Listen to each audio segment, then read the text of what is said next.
where we're supposed to be getting it. Uh-huh. Uh-huh. Early o'clock on this, looks like we haven't even gotten started yet, but looks like our challenges are very, very much alive. So we're just going to keep fiddling around here and see. So what happened this morning? Everything was fine until a few moments ago. But there you go. I see that folks are already popping up there on Facebook. And hopefully we're going to get this sorted out. You know, Joe Jr. is in action here. He never, never, never, never gives up. I see somebody on the shout box is saying audio is extremely low and mucho noise. Well, we ain't hearing any noise here, but please, MSF, keep an eye on it and let me know if it's any better now, because we seem to be going out now. I'm not sure why the delay at the beginning there, but drop me another note there on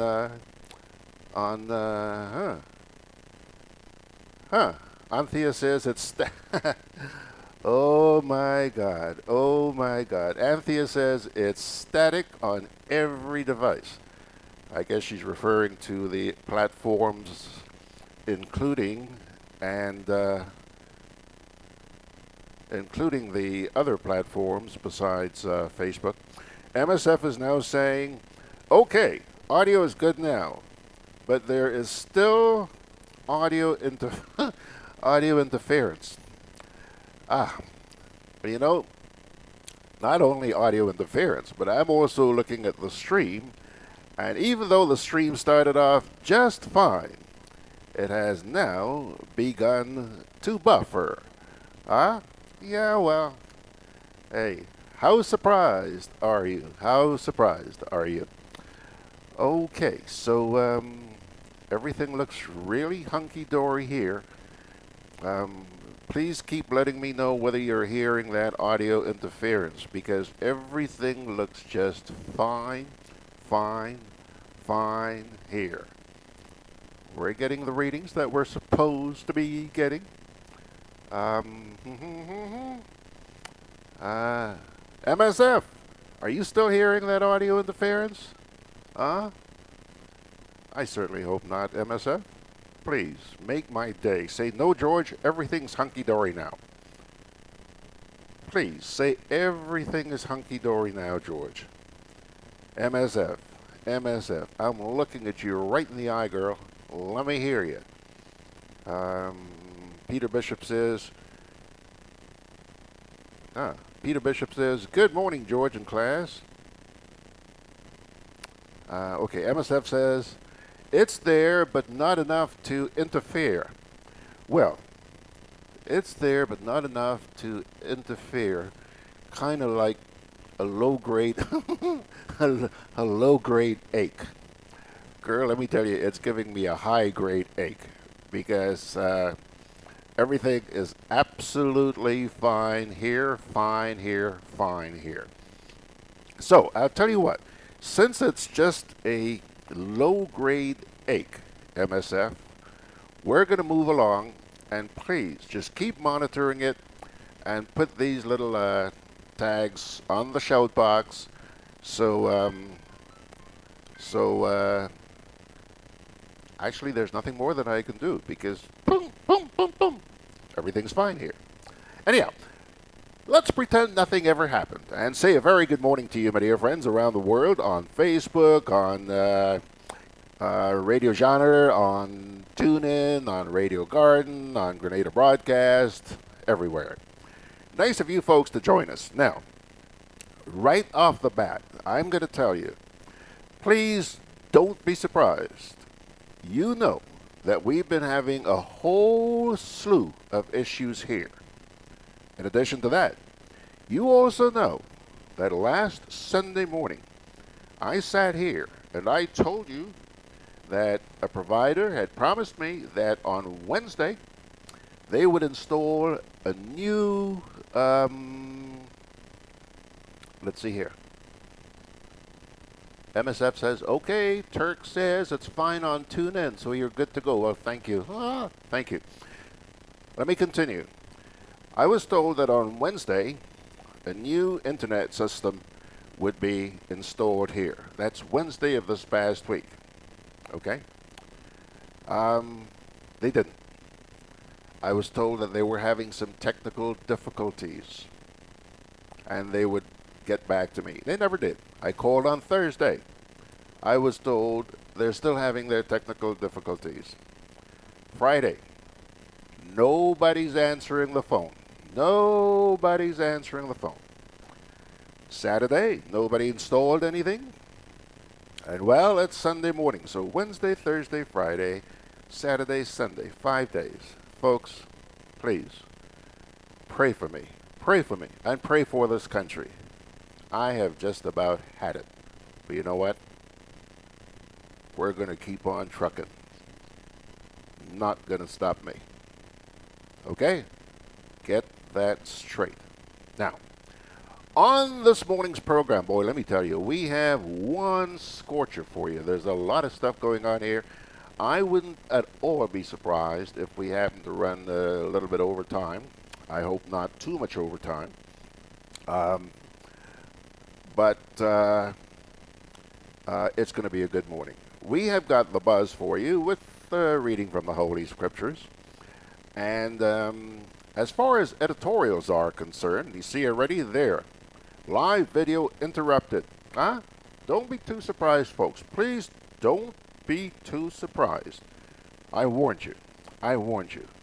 And you know what's going on, okay? Now, as far as the editorials are concerned, we are going to hear from the Grenada Advocate, which is captioned, Irresponsible Attitudes and Risky Actions. That's the Grenada Advocate.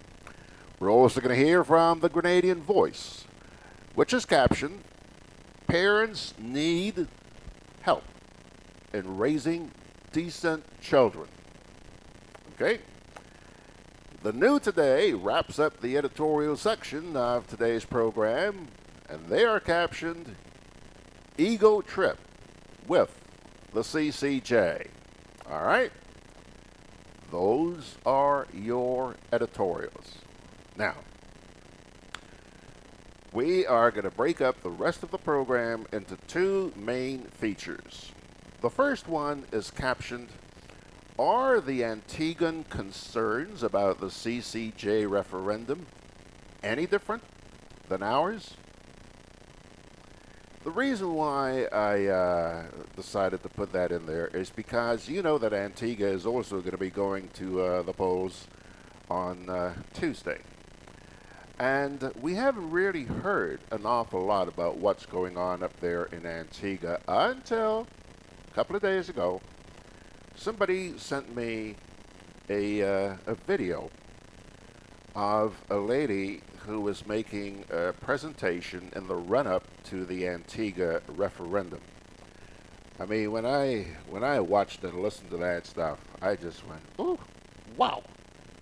Can't believe it. There's so many similarities between what the people in Antigua are going through and what we here are going through.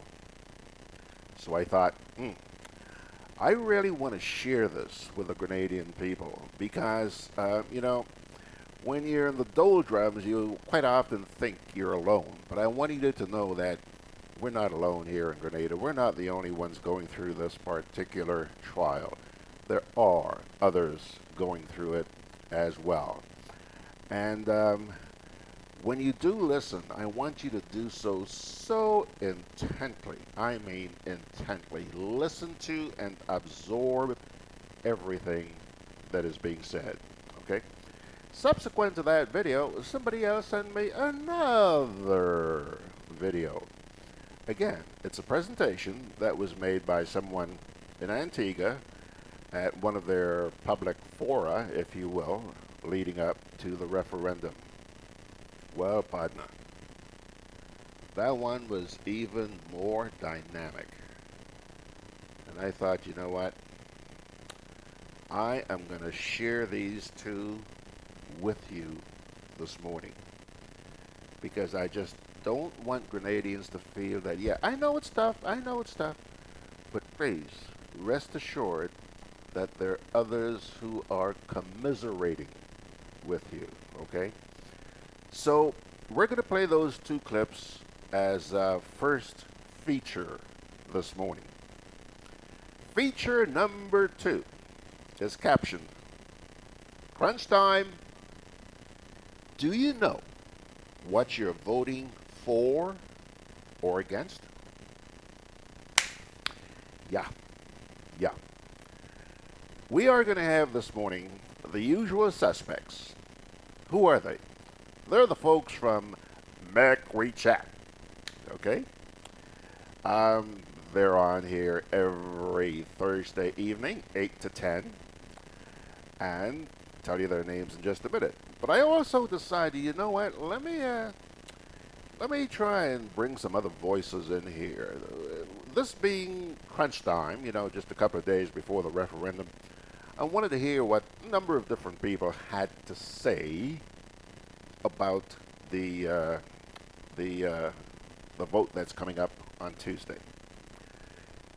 Believe it or not, the first person I thought about getting, what I decided to do was allot a number of 5-minute slots where people could have their say. It's not an interview. I'm not telling them what to talk about. I'm just saying, hey, listen, you got 5 minutes. Talk to the world. Spill your heart. Tell them how you feel about the referendum. I don't care if you're for, against, or whatever. I just wanted them to speak, right? Straight from the heart. The first person I called was a lady who's a member of the CCJ Advisory Committee, a lady by the name of Lady Anande Trotman Joseph. Didn't reach her, but I left a voicemail for her.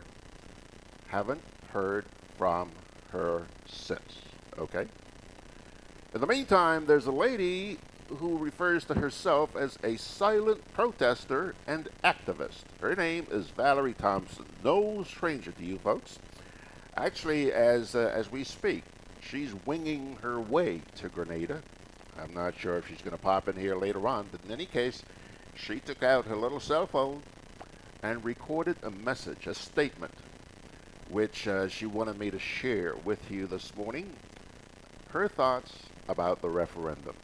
So that's one of the things we're going to be hearing. Valerie, okay?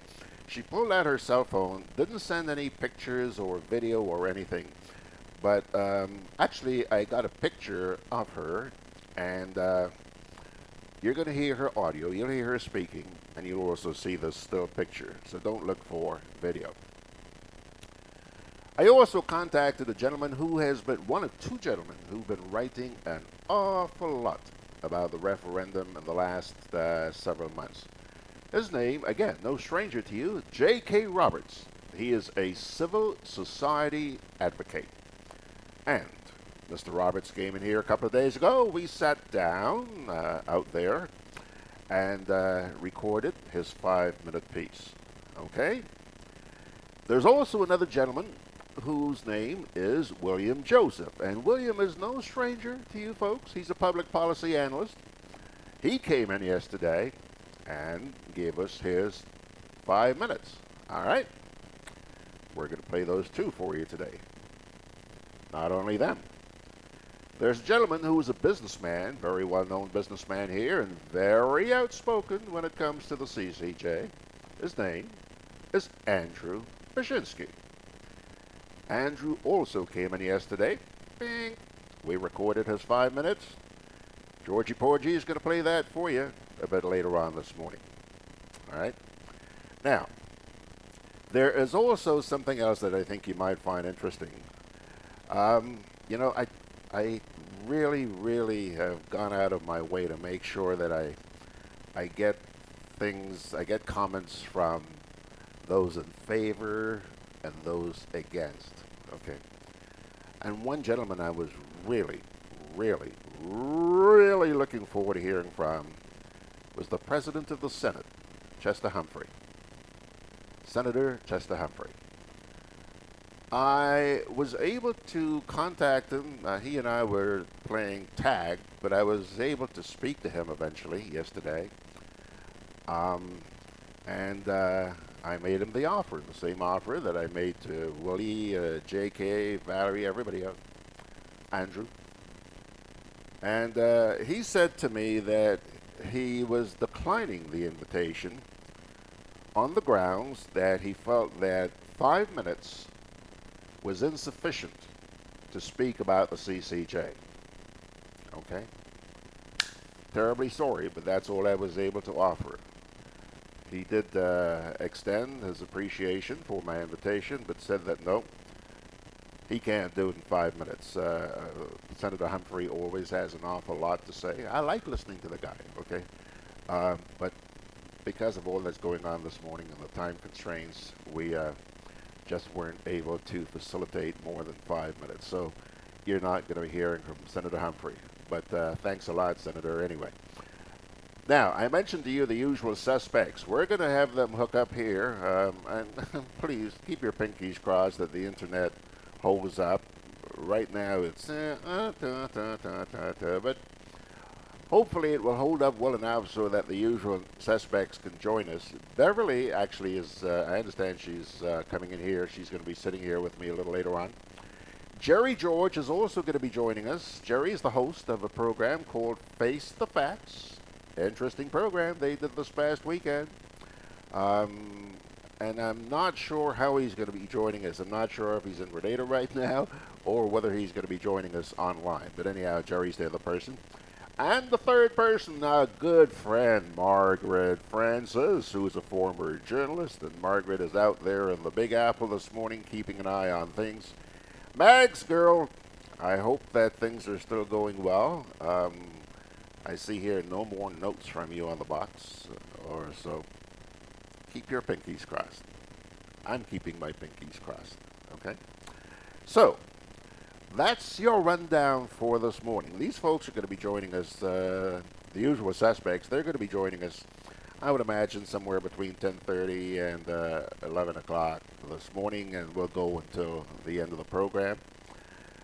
And let me do a little scrolling back here and see who's on the box out there already. Okie dokie. First of all, Anthea says, "Good morning, George and all my fellow Grenadians. Please vote wisely. Do not panic. Do not be confused. Understand what you are really voting to approve. If you don't know, then your choice should be no." So says Anthea on the Rumble chat box there. Well, the parts about audio, MSF is saying the audio is extremely low and some electronic noise. Now she's saying the audio is good, but there's audio interference. Kipling Francis. Kipling, let's see. Kipling says, "Good morning, Mr. Grant. And class, God's blessings to all. Has anyone noticed lately that the news is coming like making a movie? It's edited and produced. So, all we get is what they want to tell us and not what really happens." Isaac says, that's OP. OP, I'm not sure if he's back in Grenada or what, but anyhow, he says, "Good day, George and class, and a good week to all. But do remember, we must vote no to the bill, which is a tricky one." So says Isaac. Peter Bishop says, "Good morning, George and class. MF is correct." I guess he's referring to MSF. Then MSF comes back here and says, "It's there, but not enough to interfere, kind of like a low-grade ache." Peter Bishop says the volume is okay. MSF says, okay. Turk says it's fine on TuneIn, so you're good to go. Well, let's hope things are still going good. Jackie says good morning, and good morning, George, and good morning, all. And Chester is also saying good morning. He says, let's hope Tuesday will be a good day for Grenada and the USA. Yeah, Chess, you remember, they've got their, midterm elections? This morning I spent 2-3 minutes looking at CNN, and that's all you're hearing. Midterm elections. That one's going to be a zinger. Believe me. So, that's essentially what's going to be taking place here throughout the course of the morning. Busy morning. And right now, I think it's time that we take our first little break, and then we'll come on back and get started with today's edition of The Buzz. Juve chocolates, cocoa nibs, and cocoa balls from Diamond Estate Grenada are now available at Amazon.com, Amazon.ca, Amazon.co.uk, and GrenadaMarket.com. Try the sensational touch of nutmeg and a touch of ginger chocolates, 75% dark and rich, 100% pure cocoa, and the 60% dark and sweet chocolate bars today. Amazon Prime members enjoy free shipping on these orders in the USA, Canada, and Europe. GrenadaMarket.com. When you can't come to the island, the products of the island will come to you.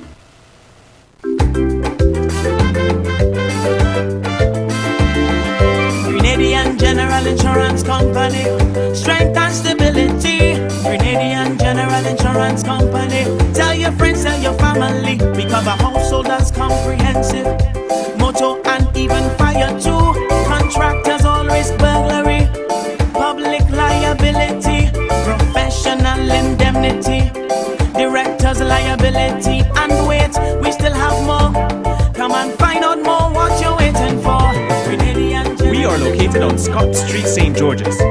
For more information, call 440-2434. Tell everybody. Conveniently located in the Grenadian Shopping Center, for over 40 years, Food Fair has provided quality service at affordable prices. Now, grocery shopping is made easier and more convenient from the Food Fair web store. Hey, babe. Listen, I need you to go down to Food Fair to get some groceries. All right, no problem. Right away. Thanks, babe. What are you doing? You're supposed to be going Food Fair to get a grocery, man. I am, but didn't you know you can order your groceries online from the Food Fair web store? Are you serious? Of course. All you have to do is just to log on to www.foodfair.gd with credit card in hand, and with an order of $100 or more, Food Fair Grenadians will deliver up to 3 miles away. And you don't even have to worry about your information, you know. Their safety measures are excellent. So hold on. You just order online and Food Fair will deliver to you? Yep. Oh, baby, better hurry up and order, man. I already did. They should be here any minute now. Enjoy easy online shopping anytime from your home or office from the Food Fair web store. Food Fair, where you can fill your baskets without emptying your pockets. I'm always on the move. Training, traveling, competing. A commemorative postage stamp. So it's good to know I have Quad Bank in the palm of my hand. Introducing e-banking, one of many customer convenience services from Grenada Cooperative Bank, and there's more to come. It's swift, simple, and secure. Welcome home. Alrighty, folks. That's going to take care of our first little break there this morning. How could I talked about the people who were on the shout box, and I totally neglected those who are on Facebook. Let me say good morning to Grenada Sunshine, who's sending Sunday blessings to everyone. Girl, I'm assuming it's a lady. We need those blessings. Anthiorillo says static on every device. Hopefully that's taken care of now. Oswin Lewis says, good morning, everyone, watching from St. Vincent. I think that's one of Jerry's big fans out there in St. Vincent. Benedict Cador says, I can hear you, but there is fluttering sound in the background. fluttering. Jackie, Jackie, are you by platform? Jackie's on, she's on Rumble Chat, she's on Facebook. She's saying good morning to everybody. Kathleen Thomas is saying good morning, and Coylin Nash is saying good morning. Folks, let us get right into this week's edition of The Buzz. We'll start with a holy scripture from the book of Psalm 34, verses 11 to 22. Come, my children, listen to me. I will teach you the fear of the Lord. Whoever of you loves life and desires to see many good days, keep your tongue from evil and your lips from telling lies. Turn from evil and do good. Seek peace and pursue it. The eyes of the Lord are on the righteous, and his ears are attentive to their cry. But the face of the Lord is against those who do evil, to blot out their name from the earth. The righteous cry out, and the Lord hears them. He delivers them from all their troubles. The Lord is close to the brokenhearted and saves those who are crushed in spirit. The righteous person may have many troubles, but the Lord delivers him from them all. He protects all his bones. Not one of them will be broken.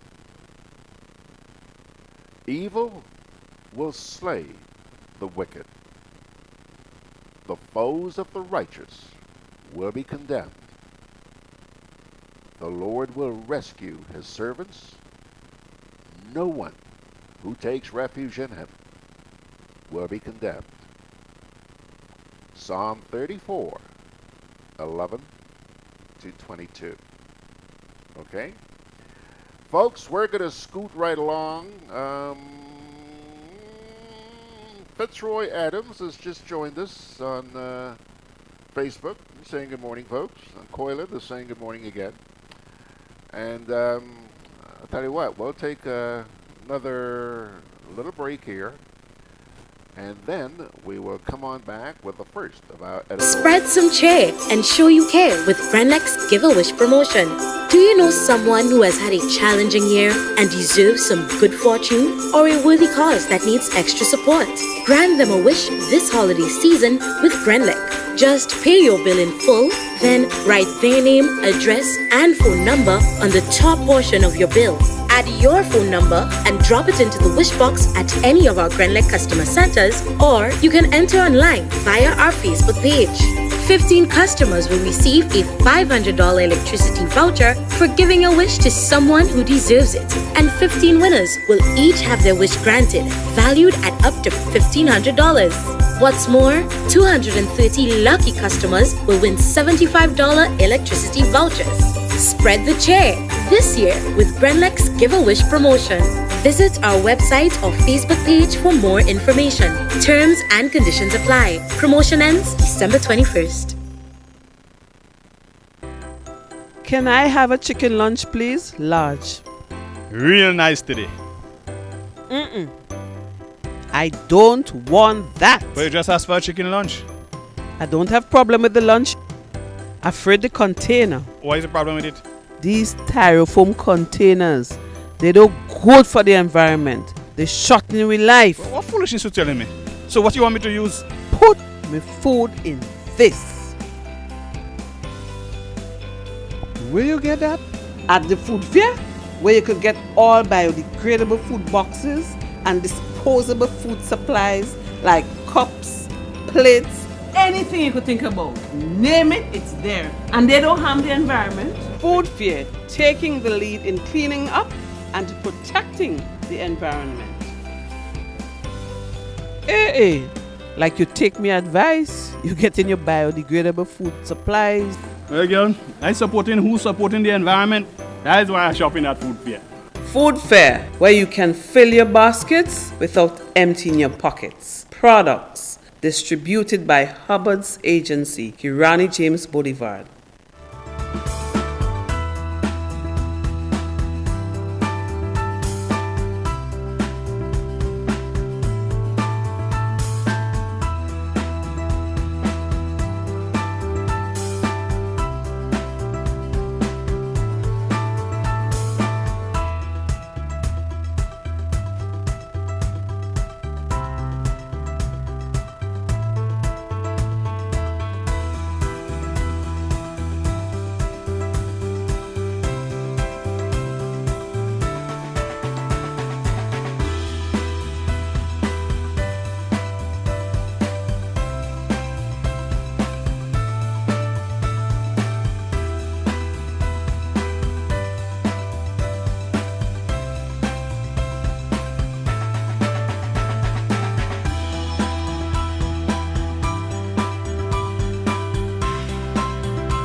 Pure Grenada, the Isle of Spice, is more than a slogan. Grenada boasts some of the world's best spices like nutmeg, mace, clove, ginger, turmeric, and true cinnamon. These clean and naturally safe pesticide-free spices that were once available only in local markets are now one mouse click away at GRENADABROADCAST. Our spices are responsibly harvested in small batches to preserve freshness, unlike some bulk spices that sit around in silos all year round. Log on to www.GrenadaMarket.com and shop for Grenada's best spices. GrenadaMarket.com. When you can't come to the island, the products of the island will come to you. Alrighty, so now time to move on to our editorials. Just want to remind you that just in case you're having hassles, which I'm sure you are this morning with Facebook, but those of you on the other platforms are doing pretty darn good from what I understand, and we're thankful for that. The program goes up on the Facebook site once we're through, okay? So please, you can go on back this afternoon and listen and watch and know that you're not going to have the hassles that we are having here with the live broadcast and have been for God knows how many months now.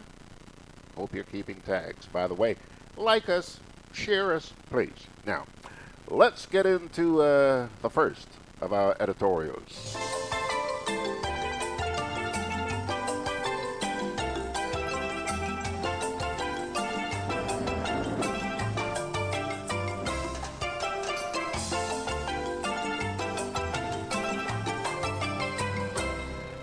The editorial, which appeared in this past week's edition of Grenada Advocate, is captioned, Irresponsible Attitudes and Risky Actions. Over the years, we have continuously heard warnings in the media and governments and agencies across the world promoting safe living and safe sex. For several decades, into the present day, there has been some relaxation of the moral code in society, and younger generations have been experimenting more with their sexual behaviors without much thought of the repercussions. Even in some of the music that is played over the airwaves, we hear the promotion and the embracing of a free but very dangerous culture, and the youth are lapping it up readily. It seems that society has now come full circle and is living the decadent life of the Romans. However, one should pause to consider how this behavior, if allowed to continue without tangible change, can affect present and future generations. On social media, we see young girls and women exposing themselves and posing seductively for photos all for likes because they're looking for popularity. Young men, too, are posting negative images of themselves, and overall, these acts are compounding the progress that we have made in promoting safe sex. Officials have also lamented the increase in sexual behaviors among school-aged children. For instance, in Barbados, it was reported in 2012 that 7% of all primary school children and 22% of all secondary school children stated that they had engaged in sex. If these figures represent the actions of the very young in Barbadian society, this does not reflect well on the more mature, as they are the source of the information and the teachings to the younger people. This is a disturbing trend developing too, where people, both young and old, are engaging in these risky behaviors and are shying away from medical attention. Hence, sexually transmitted infections continue to spread without any end in sight. The irresponsible attitudes have become so popular that the prevalent warnings in all media have been reduced to nothing but chimes in the wind. However, even though it seems that we have reached the point of no return with regard to popular culture and its effects on the population, there is still hope to bring a sense of responsibility back to the few in our communities who exhibit such actions and are filtering them to others. Another issue is the fact that many of the messages circulating promoting safe sex are not as attractive as the messages that don't. If we want our population to take notice, we must move away from the drawing board and put plans into action. Advertisers are very creative in promoting their products. Maybe we too can rope in the said advertisers to get the message across to the youth. Government and all its agencies have been doing their part for decades to encourage good health among the population. We must now take individual responsibility for ourselves and those around us to focus on positive role models and positive behavior to combat the slippery slope that is already threatening to damage our future.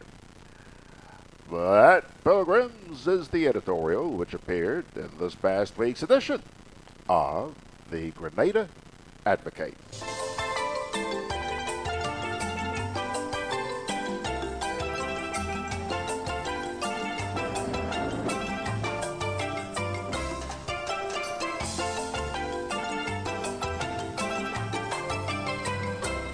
Okie dokie. Just before I take the next little break here, there's a note here on Facebook from Jeffrey Providence. I'm reading this for the first time. I hope it's written okay. Please vote against the CCJ. These people in the government pocket to protect them from corruption. The CCJ... I ain't going there. Okay, folks. Let Georgie Porgy take a little break here and we'll come Conveniently located in the Grenadian Shopping Center, for over 40 years, Food Fair has provided quality service at affordable prices. Now, grocery shopping is made easier and more convenient from the Food Fair web store. Hey, babe. Listen, I need you to go down to Food Fair to get some groceries. All right, no problem. Right away. Thanks, babe. What are you doing? You're supposed to be going food fair to get a grocery, man. I am, but didn't you know you can order your groceries online from the Food Fair web store? Are you serious? Of course.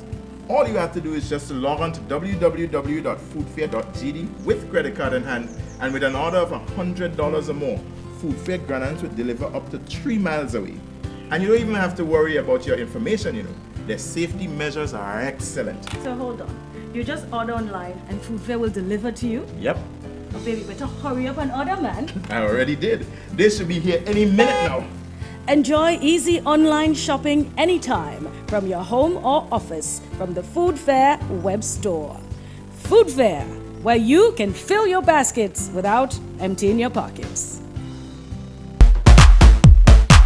I'm always on the move. Training, traveling, competing. A commemorative postage stamp. So it's good to know I have Quad Bank in the palm of my hand. Introducing e-banking, one of many customer convenience services from Grenada Cooperative Bank, and there's more to come. It's swift, simple, and secure. Welcome home. Spread some cheer and show you care with Grenlex Give a Wish promotion. Do you know someone who has had a challenging year and deserves some good fortune, or a worthy cause that needs extra support? Grant them a wish this holiday season with Grenlec. Just pay your bill in full, then write their name, address, and phone number on the top portion of your bill. Add your phone number and drop it into the wish box at any of our Grenlec customer centers, or you can enter online via our Facebook page.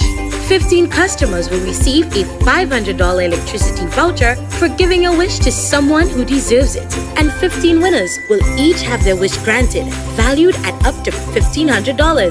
What's more, 230 lucky customers will win $75 electricity vouchers. Spread the cheer this year with Grenlex Give a Wish promotion. Visit our website or Facebook page for more information. Terms and conditions apply. Promotion ends December 21st.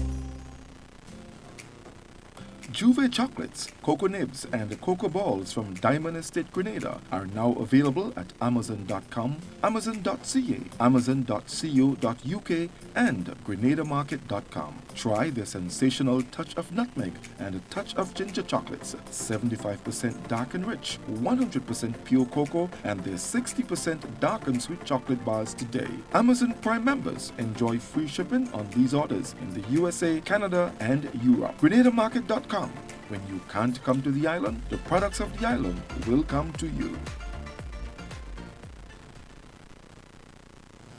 Alrighty, folks, let's say good morning to Anthony Howard. Good morning, sir. Time now to move into our next editorial, and we'll do so at about now.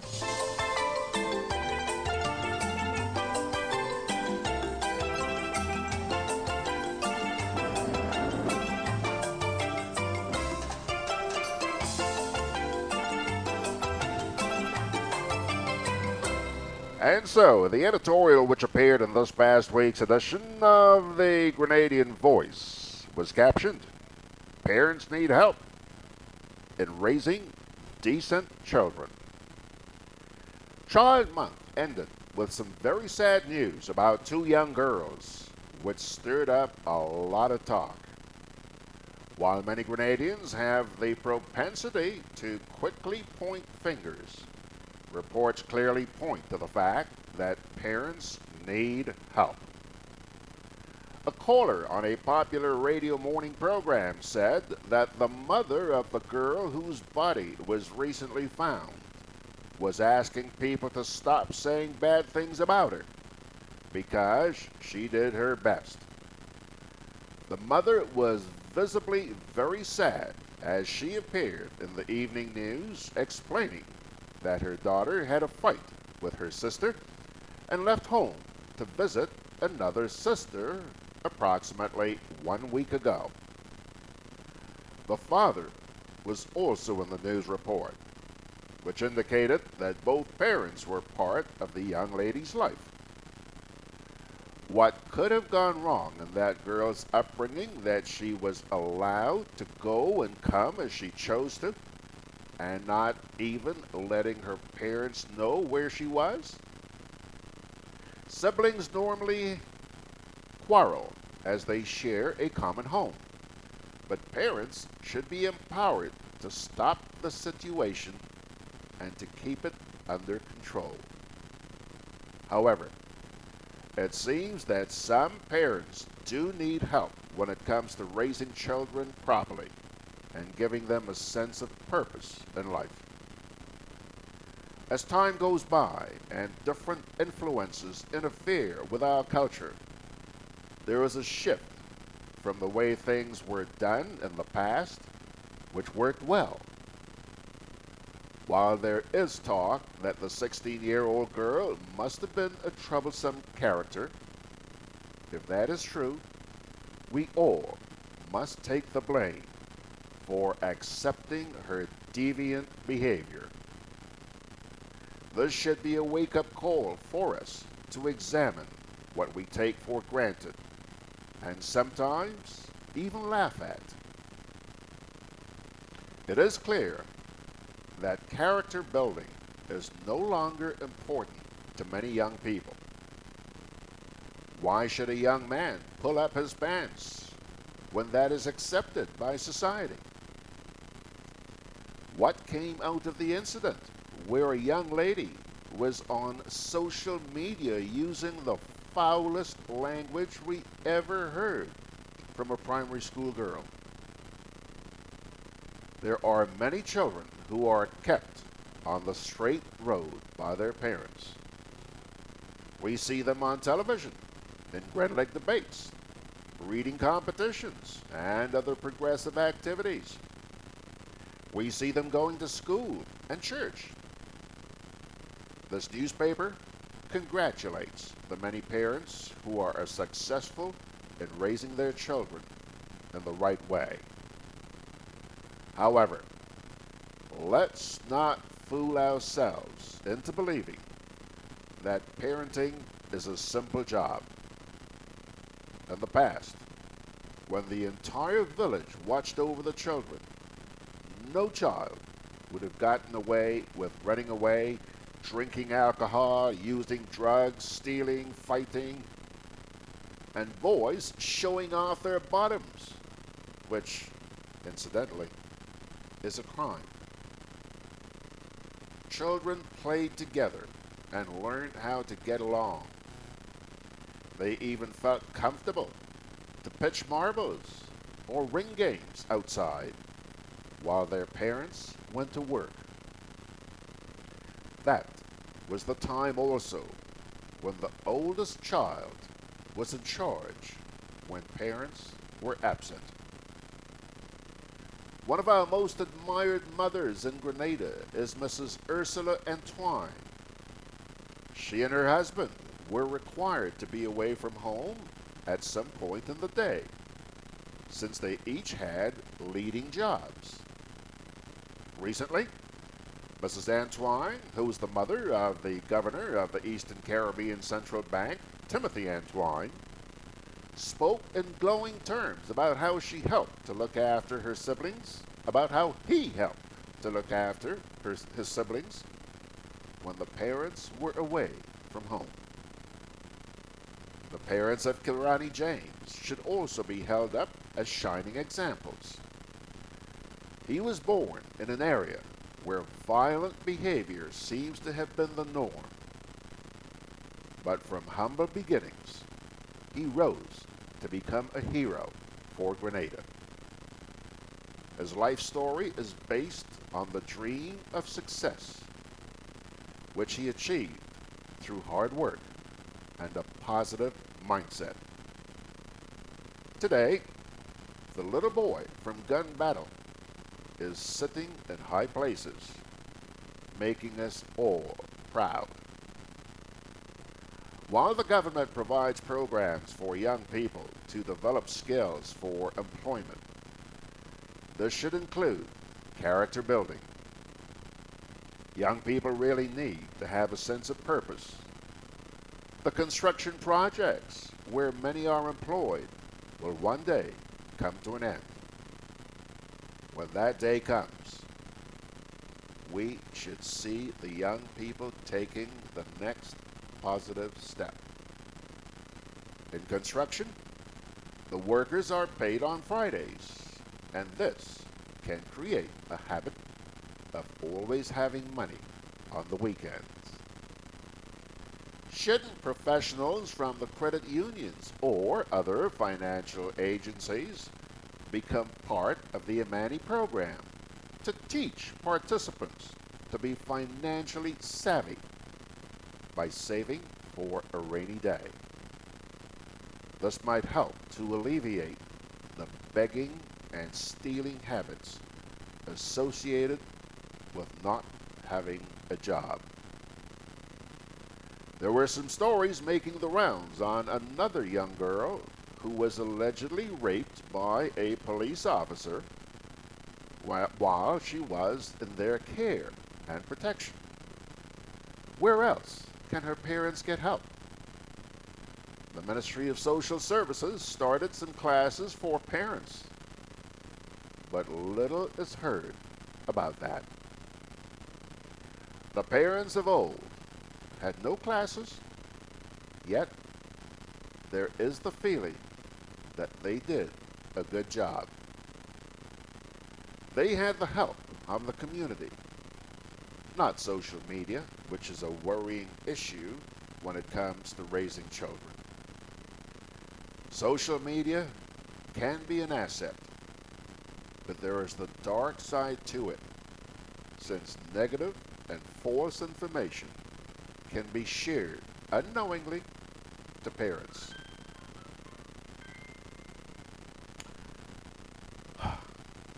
The bar must be lifted higher than what is accepted as the norm in society, since every child that ends up dead in tragic circumstances is one child too many. That child may very well have been the person to find the cure for AIDS. The revelation from the Drug Avoidance Secretariat that our children are starting to use marijuana and alcohol from as young as 7 should be taken very seriously, and programs must be put in place to help parents raise their children in the proper manner. Deviant behavior in children should no longer be accepted as the norm. Minister Thomas recently called on parents to take their responsibility seriously. However, the truth is, Madam Minister, some parents simply do not know how to make their children conform to the generally accepted standards of respectable and moral behavior. That's the editorial which appeared in this past week's edition of the Grenadian Voice.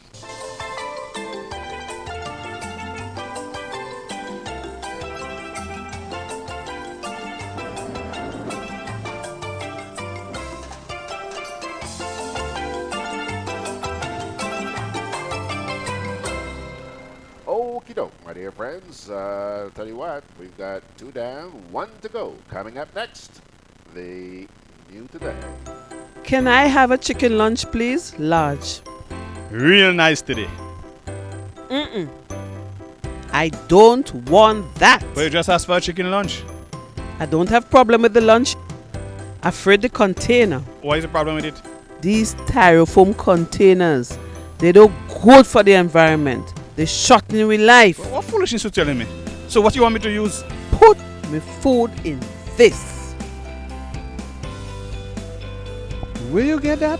At the food fair, where you could get all biodegradable food boxes and disposable food supplies like cups, plates, anything you could think about. Name it, it's there. And they don't harm the environment. Food fair, taking the lead in cleaning up and protecting the environment. Hey, like you take me advice, you get in your biodegradable food supplies. Well, girl, I supporting who's supporting the environment. That is why I shop in at food fair.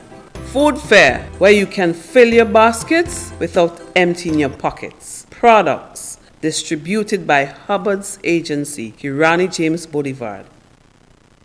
Spread some cheer and show you care with Grenlex Give-A-Wish promotion. Do you know someone who has had a challenging year and deserves some good fortune, or a worthy cause that needs extra support? Grant them a wish this holiday season with Grenlex. Just pay your bill in full, then write their name, address, and phone number on the top portion of your bill. Add your phone number and drop it into the wish box at any of our Grenlex customer centers, or you can enter online via our Facebook page. 15 customers will receive a $500 electricity voucher for giving a wish to someone who deserves it, and 15 winners will each have their wish granted, valued at up to $1,500. What's more, 230 lucky customers will win $75 electricity vouchers. Spread the cheer this year with Grenlex Give-A-Wish promotion. Visit our website or Facebook page for more information. Terms and conditions apply. Promotion ends December 21st.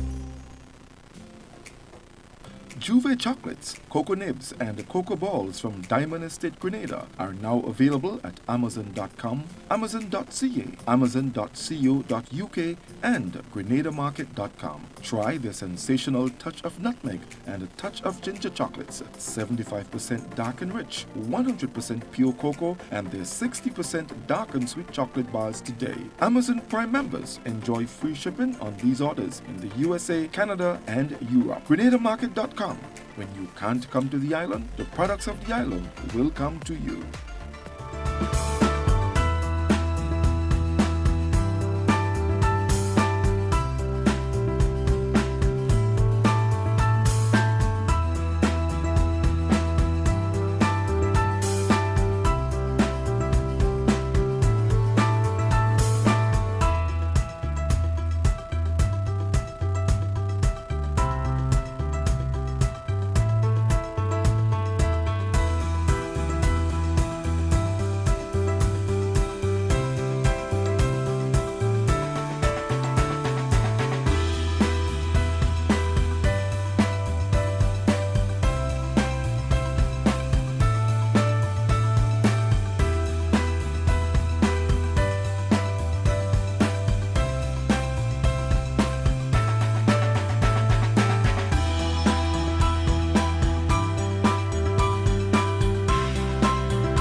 Okie dokie, folks. It's now coming up on 10 o'clock. We're running a little bit behind time, so let's get right to it. We do have one final editorial to go for you today, and this one will come to you from none other than the New Today newspaper. And just let me also remind you that after that, we will get into those two segments. I want you to hear two pieces which will give you an idea of what's taking place as far as the referendum in Antigua this coming Tuesday. And then after those two pieces, we're going to get big time into our local referendum. Okay? So still a whole lot coming your way this morning, and we're delighted that you're with us. And we look forward to your company until sign-off time, which will be about 12 o'clock. Like I said, we may have to go a little bit later, but so be it.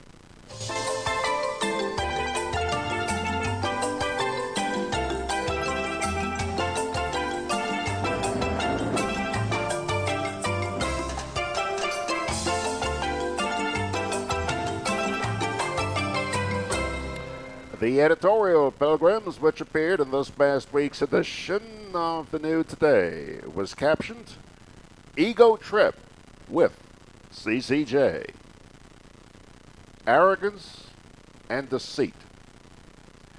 These are the two words to describe the fresh attempt by the powers that be on the island to get the Grenadian electorate to vote for the Caribbean Court of Justice instead of the London-based Privy Council as the final appellate court for the island.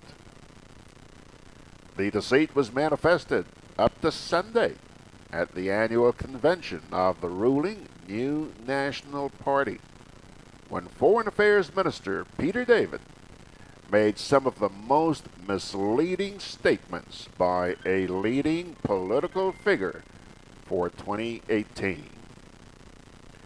Mr. David sought to make us believe that everybody, including the main opposition, National Democratic Congress, the NDC, the trade union movement, and the churches, were fully on board with the CCJ.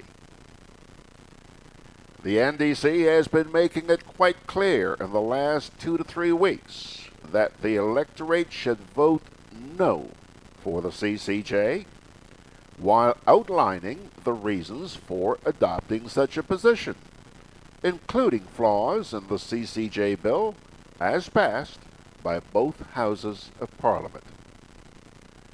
Senator Andre Lewis has repeatedly stated the position of the Grenada Trade Union Council on the CCJ and called for a specific inclusion in the bill. The inclusion of a section of the CCJ to be allowed to determine matters arising from a general election instead of only the OECS Court of Appeal. The new today is advancing the notion that Senator Lewis was representing the views of thousands of workers in the country, including those belonging to the Technical and Allied Workers Union, Public Workers Union, Commercial and Industrial Workers Union, the Bank and General Workers Union, and the Grenada Union of Teachers, among others. It was quite deceitful of Minister David to use the NNP platform, which was open to the wide world through social media, to misrepresent the views of the labor unions and others on the CCJ issue.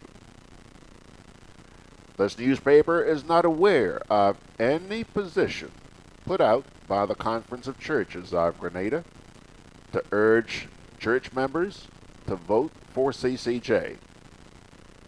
Perhaps Mr. David might have been referring to those churches that are getting subsidies from government to carry out their activities, including duty-free concessions for some church leaders in exchange for the CCJ vote. The Roman Catholic Church is the most dominant of the religious groups in the country, and it is not known to have put out any statement to urge its followers to vote either for or against the CCJ on referendum day.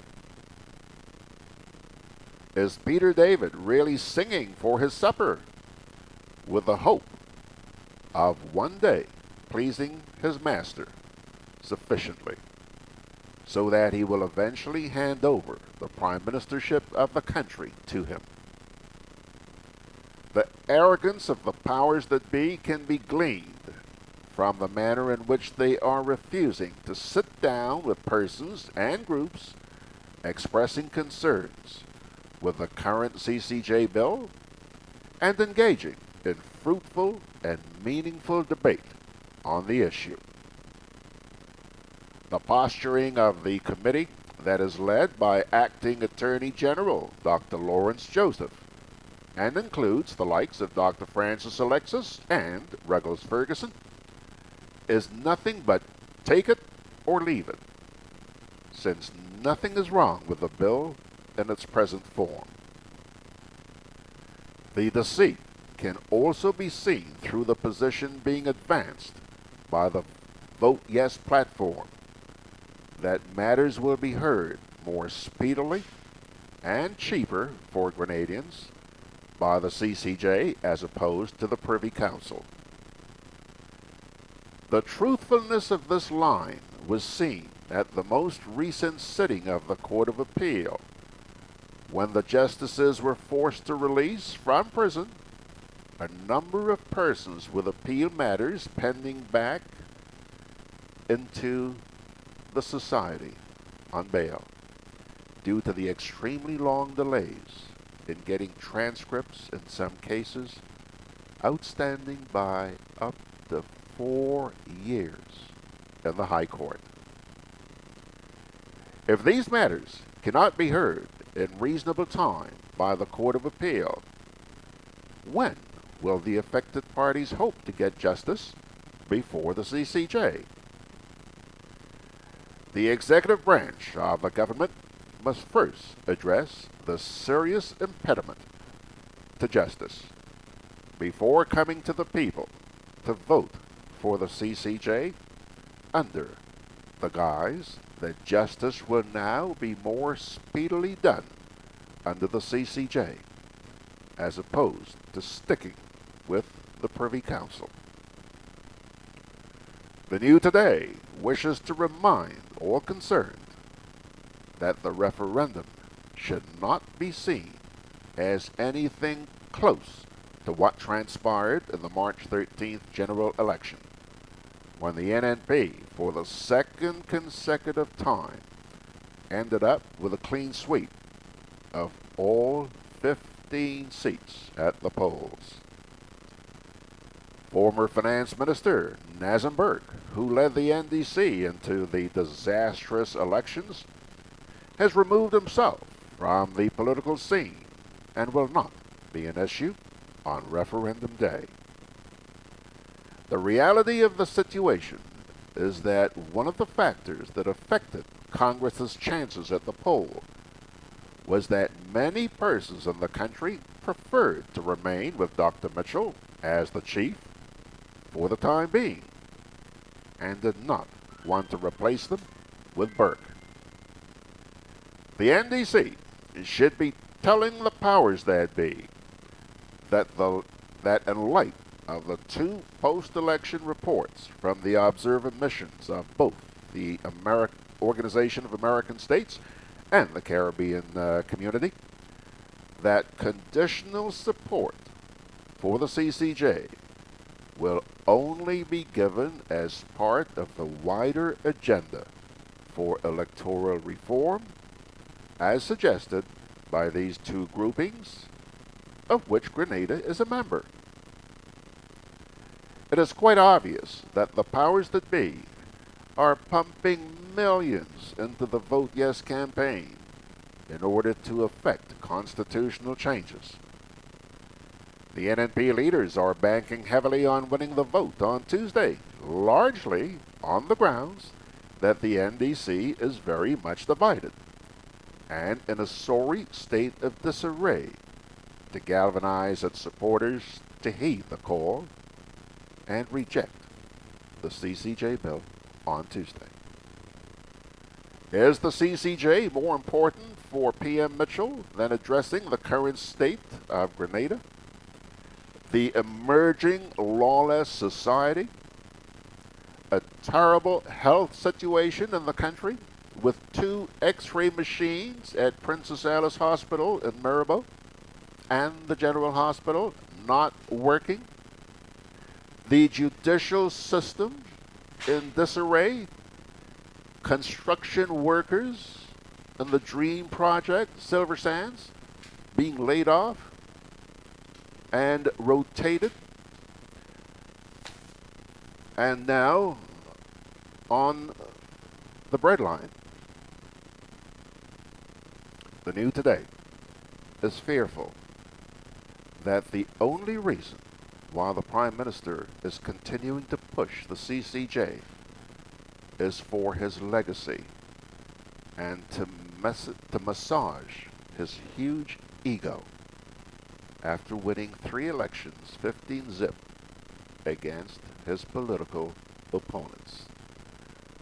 Pilgrims, that's going to do it for your editorials this morning. The Grenadian Voice, the Grenada Advocate, and the New Today.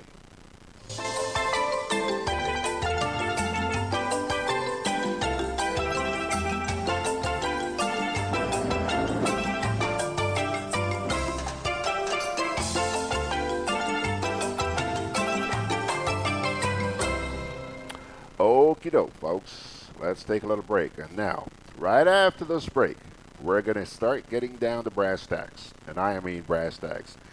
I cannot implore enough on you how important it is. Yes, when the suspects come in here, I expect they're going to raise a little hell. I mean, that's what they do. Huh? But let me tell you, the two pieces that you're going to hear after this upcoming break are not from Grenada. They are from Antigua. And please, folks, listen and draw parallels, if you will. You'll see that we here are not alone. And it will make you ask questions. Okay? So hang in there. Let's take a little break and we'll come back. I'm always on the move. Training, traveling, competing. A commemorative postage stamp. So it's good to know I have Co-op Bank in the palm of my hand. Introducing e-banking, one of many customer convenience services from Grenada Cooperative Bank, and there's more to come. It's swift, simple, and secure. Welcome home.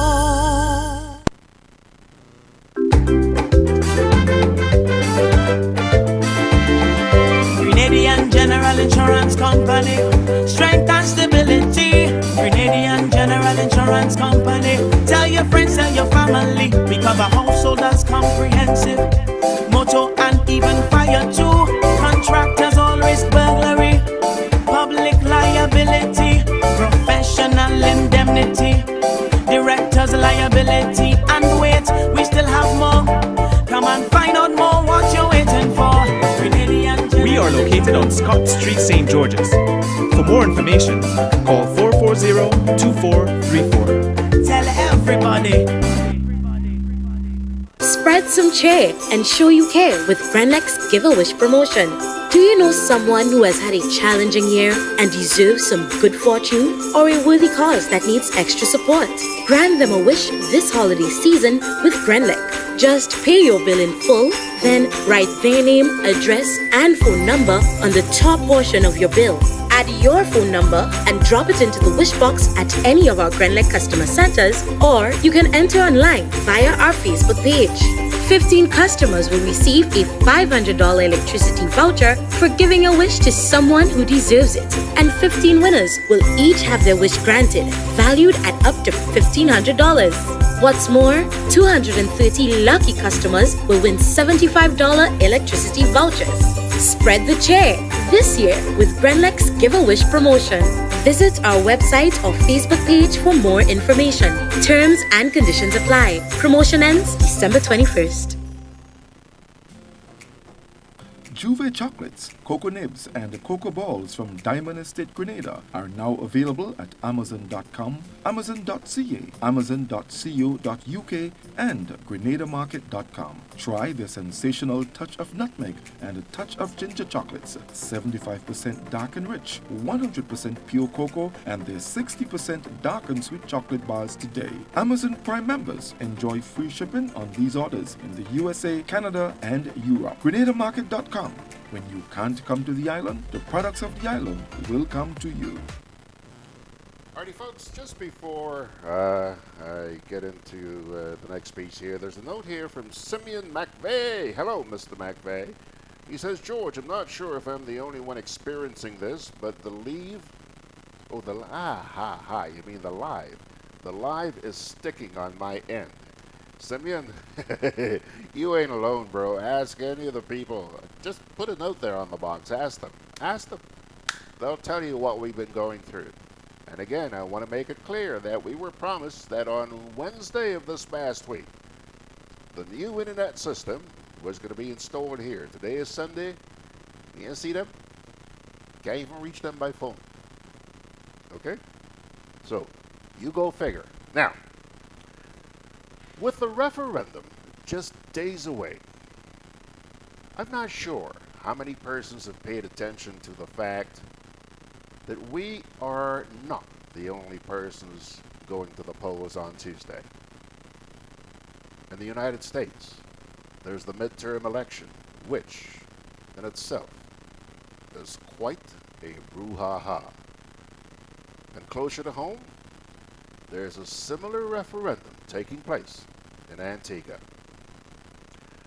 Well, I'll tell you, it's the latter one which really consumed my attention for the past few days. Someone shared a video with me about some of the campaigning which is taking place in Antigua. And I became very curious about whether their concerns had any similarity with ours. What I found out, pilgrims, simply threw me for a loop. I couldn't believe what I was seeing and hearing. The Antiguan voices were like echoes of the Grenadian people, virtually identical. It left me with mixed feelings. First, it felt good to know that we here in Grenada are not a bunch of hotheads who have gone off on a tangent just for the sake of opposing. That I found to be very, very comforting, until I realized that the similarity didn't end just there. Not only were our concerns the same, we were actually going to the polls on the same day. Don't laugh. But that's when I had a hot flash. You know, from time to time, Georgie Porgy gets his hot flashes. Something went off in my head. I asked myself this question. Is this a coincidence? But then I thought about it. I really thought about it. Yeah, George, you really don't believe in coincidence, do you? Okay.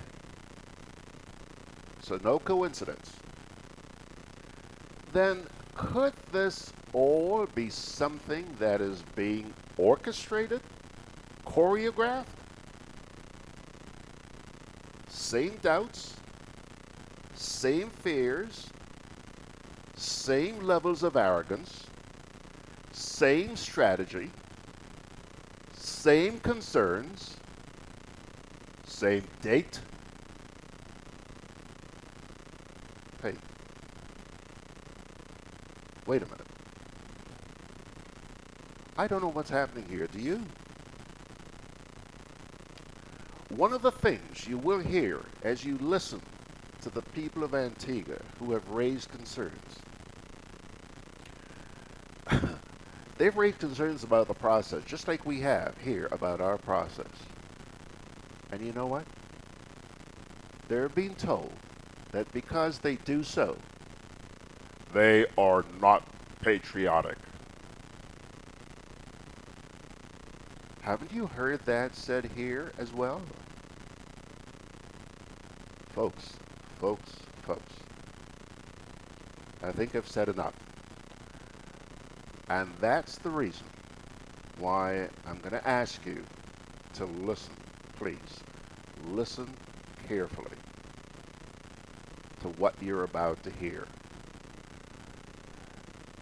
These are two pieces which were done some time ago in Antigua on their road to referendum. I think you're going to find them very enlightening. The first you're going to hear is a lady. Let me see if I can pull that up. Let me see if I can pull that up. Yes, I can pull that up. Yep. Her name is Pearl Quinn Williams, and she's a banker. Check this out. As I listen to the various proponents of the CCJ referendum talk about all the wonderful features of the CCJ, I'm troubled. I'm troubled because it is clear they have not been listening to us, the ordinary people, the grassroots people, because the vast majority of us are not opposed to the CCJ. And we have been saying this ad nauseum. What we are opposed to is the CCJ referendum at this time. I'm troubled because they have totally missed the point, either wittingly or unwittingly, that it is our lack of trust in the judicial system which is the cause, which is the result of our experience with the lower courts, that is the cause for our opposition to the CCJ. Excuse me. Oops. Having a little difficulty with this.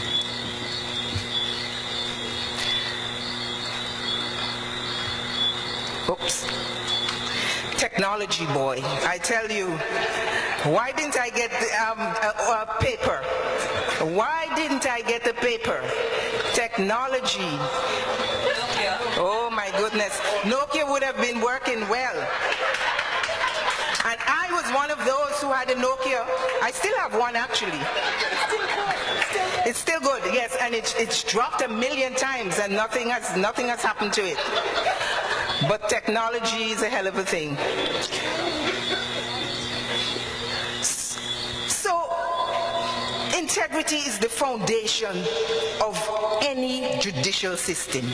Any corrupt act during one step of the judicial chain can severely harm the whole system and erode public trust. And trust is a must. I'm troubled because it says to me that they are not prepared to accept that this is an issue of trust because of corruption and make an effort to restoring our confidence in the system. You can't change what you don't acknowledge. You need to acknowledge that there is an issue of trust. There is an issue of corruption. Justin did it. He accepted it. I'm troubled because it says to me that corruption is so endemic, so rife, so embedded that it is now a norm, and they are prepared to turn a blind eye to it. I'm troubled because of the indifference of the powers that be to act on recommendations, to establish a disciplinary committee, mostly made up of members from the NGOs, the business community, and faith-based organizations. I hear Anne Henry saying that there is a disciplinary committee for the Eastern Caribbean magistrates and judges, and that is a good thing. But I would like to know the process. How do you make a complaint to this committee? And I would also want to know if it is made up of judges, lawyers. Satan can't correct sin.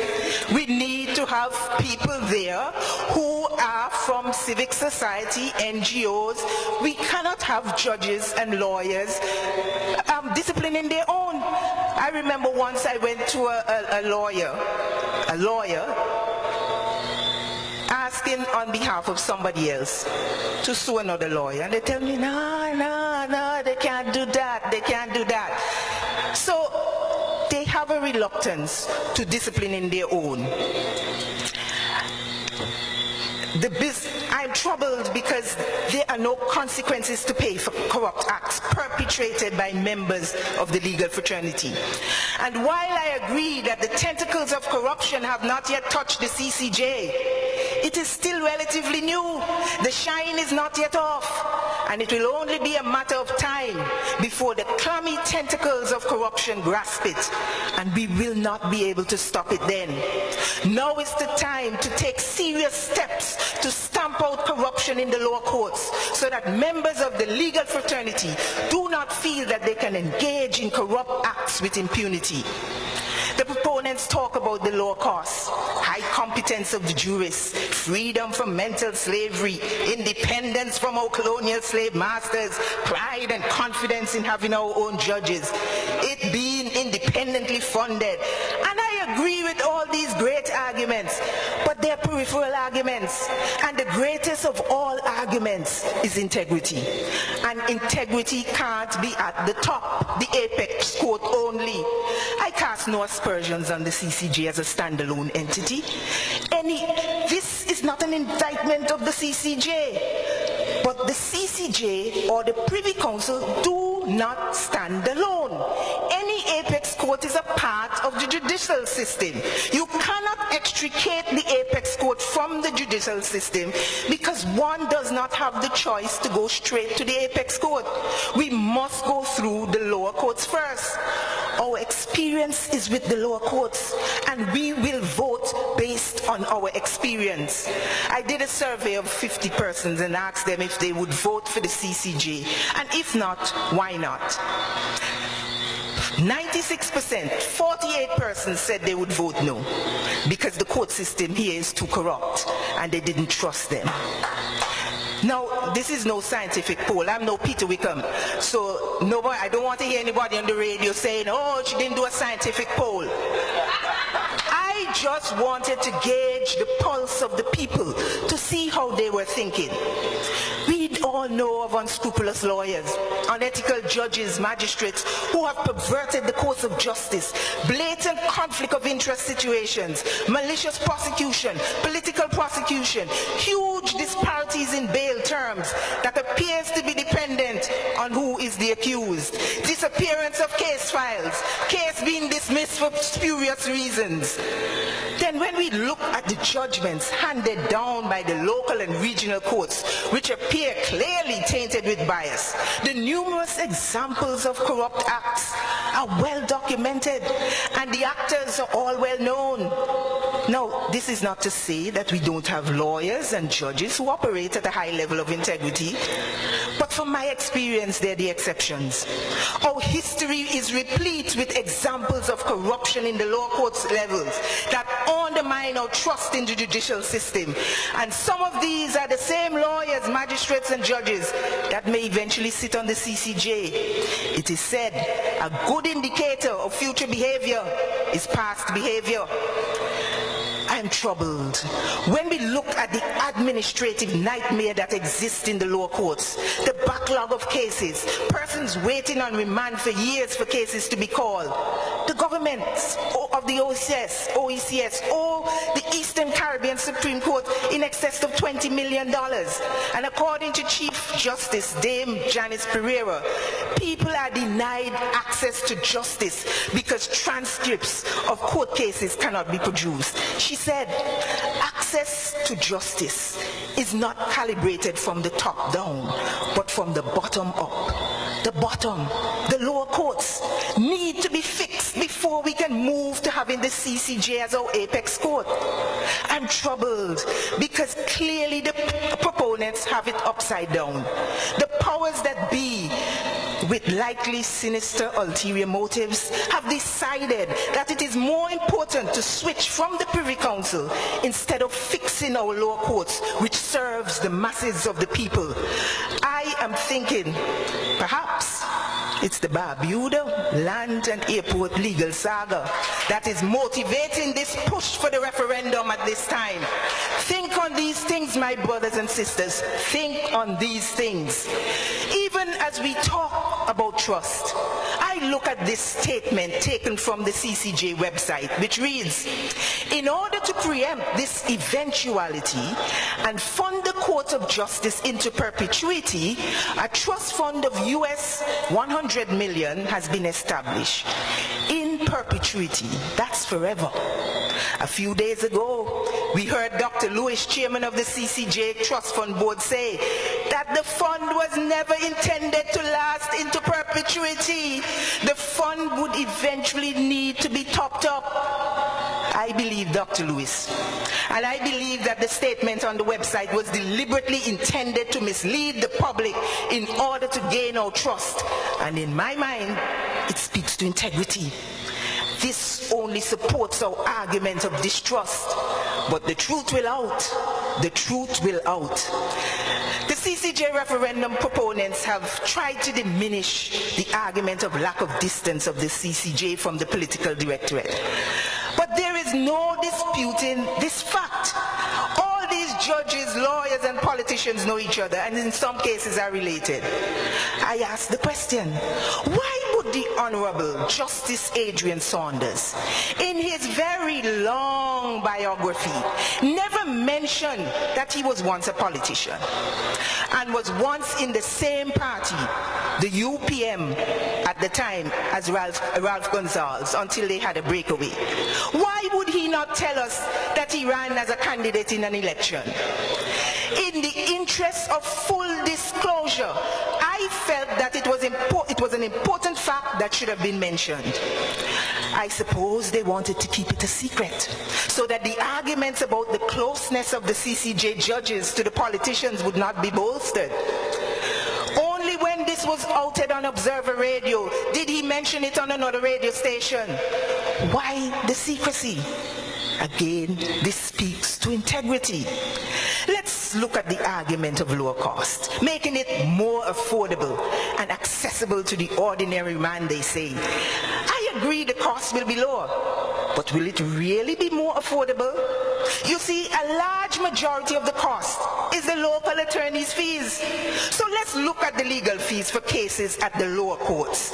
Let's see if you can afford them. The lower courts, I said. We haven't reached the CCJ or the Privy Council yet. These figures are from a fee schedule I received from a local attorney's office. In the magistrate's court for criminal offences, you have to pay between $1,000 for minor offences to $4,000 for serious offences, plus $250 an hour for attendance to witness interviews. High Court criminal appeals, junior counsel, $10,000. Senior counsel, $20,000. Queen's counsel, $50,000. Civil substantive appeals range from $10,000 to $12,000 for junior counsel, $15,000 to $25,000 for senior counsel, $25,000 to $50,000 for QCs.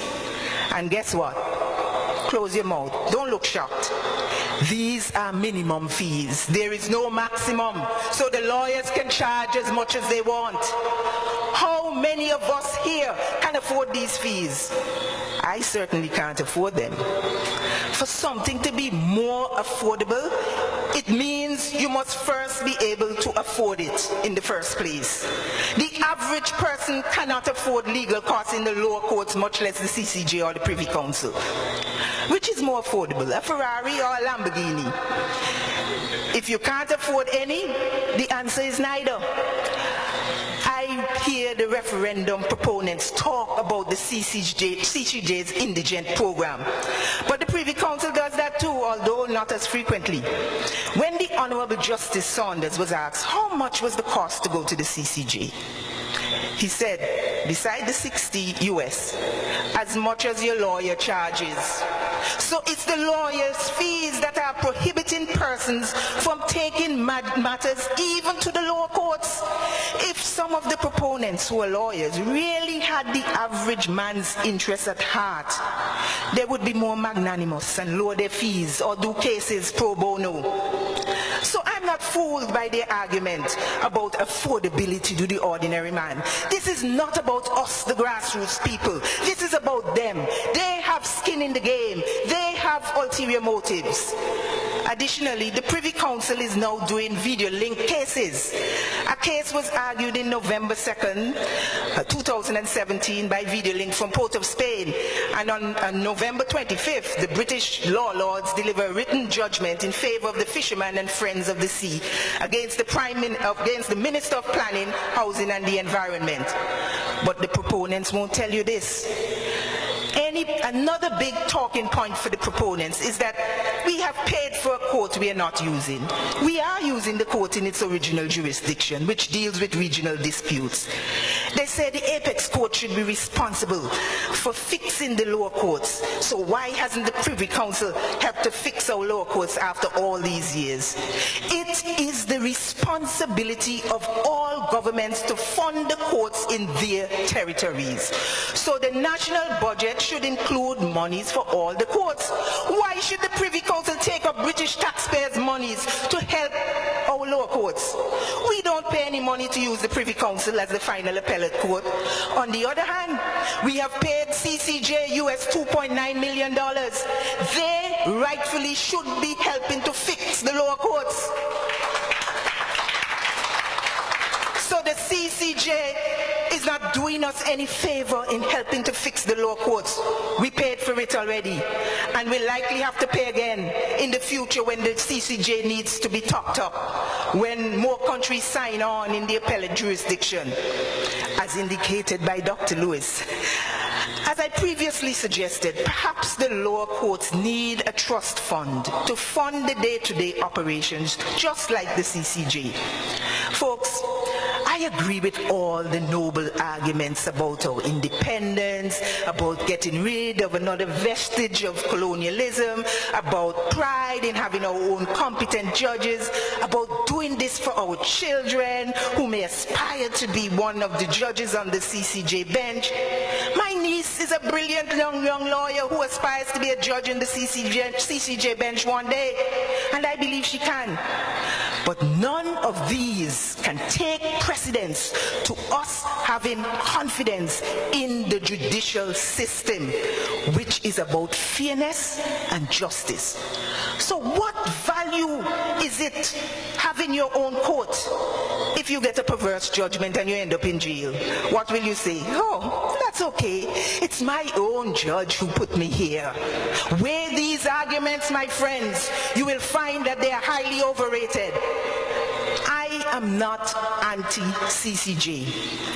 I am anti-CCJ referendum at this time. There are just too many more pressing issues like constitutional reform that affect the masses that should be properly addressed before making CCJ our final appellate court. This is not a priority, and I'm troubled when the president of the CCJ can arrogantly hurl insults at us about being unpatriotic because we call a spade, and being dismissive of our concerns and our recommendations. I am troubled, my friends, when proponents of the CCJ referendum try to denigrate us, question our intelligence, our self-esteem, our patriotism, our blackness, because we don't agree to the CCJ referendum at this time. But I stand strong and proud because I represent you, the masses, the grassroots people, the ordinary people, and I have credibility. Because unlike the politicians and the legal fraternity, I have no skin in the game. I have no ulterior motive. So, you ask, if not now, when? Again, I say, when we see good faith efforts made to address our issue with trust at the lower court level, when we see the courts being adequately funded through a source independent of governments, when we see the governments clearing their arrears to the courts, when we see the disciplinary commission really working and legal practitioners and the judiciary made to pay for the consequences of corruption, then we will be ready to move to the CCJ. The powers that be need to do the work in addressing the issues of trust at the lower level of the system and the administrative issues. And we, the good people, must not be afraid to hold them accountable. We ought not to give them a free pass. Now is the time to get them to at least attempt to deal decisively with corruption, to fix the lower court system, and make the whole judicial system something we can all be proud of.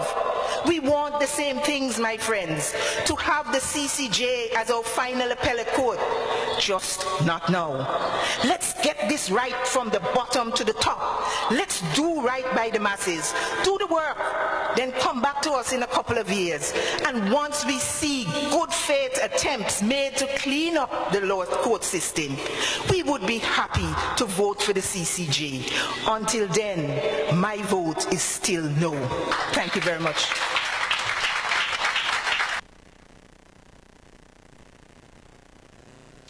Alrighty, folks. Alrighty. Now, did I tell you? Was it worth your time to sit there for what, I think about 20 minutes or so and listen to that lady? Yeah. Makes you stop and think.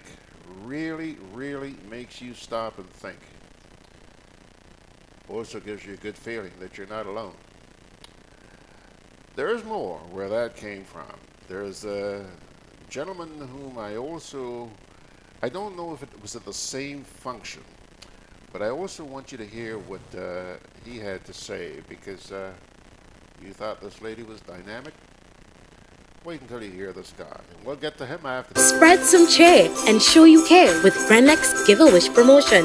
Do you know someone who has had a challenging year and deserves some good fortune, or a worthy cause that needs extra support? Grant them a wish this holiday season with Grenlex. Just pay your bill in full, then write their name, address, and phone number on the top portion of your bill. Add your phone number and drop it into the wish box at any of our Grenlex customer centers, or you can enter online via our Facebook page. 15 customers will receive a $500 electricity voucher for giving a wish to someone who deserves it, and 15 winners will each have their wish granted, valued at up to $1,500. What's more, 230 lucky customers will win $75 electricity vouchers. Spread the cheer this year with Grenlex Give-A-Wish promotion. Visit our website or Facebook page for more information. Terms and conditions apply. Promotion ends December 21st. So, babe, Alberto and Beryl come and gone, right?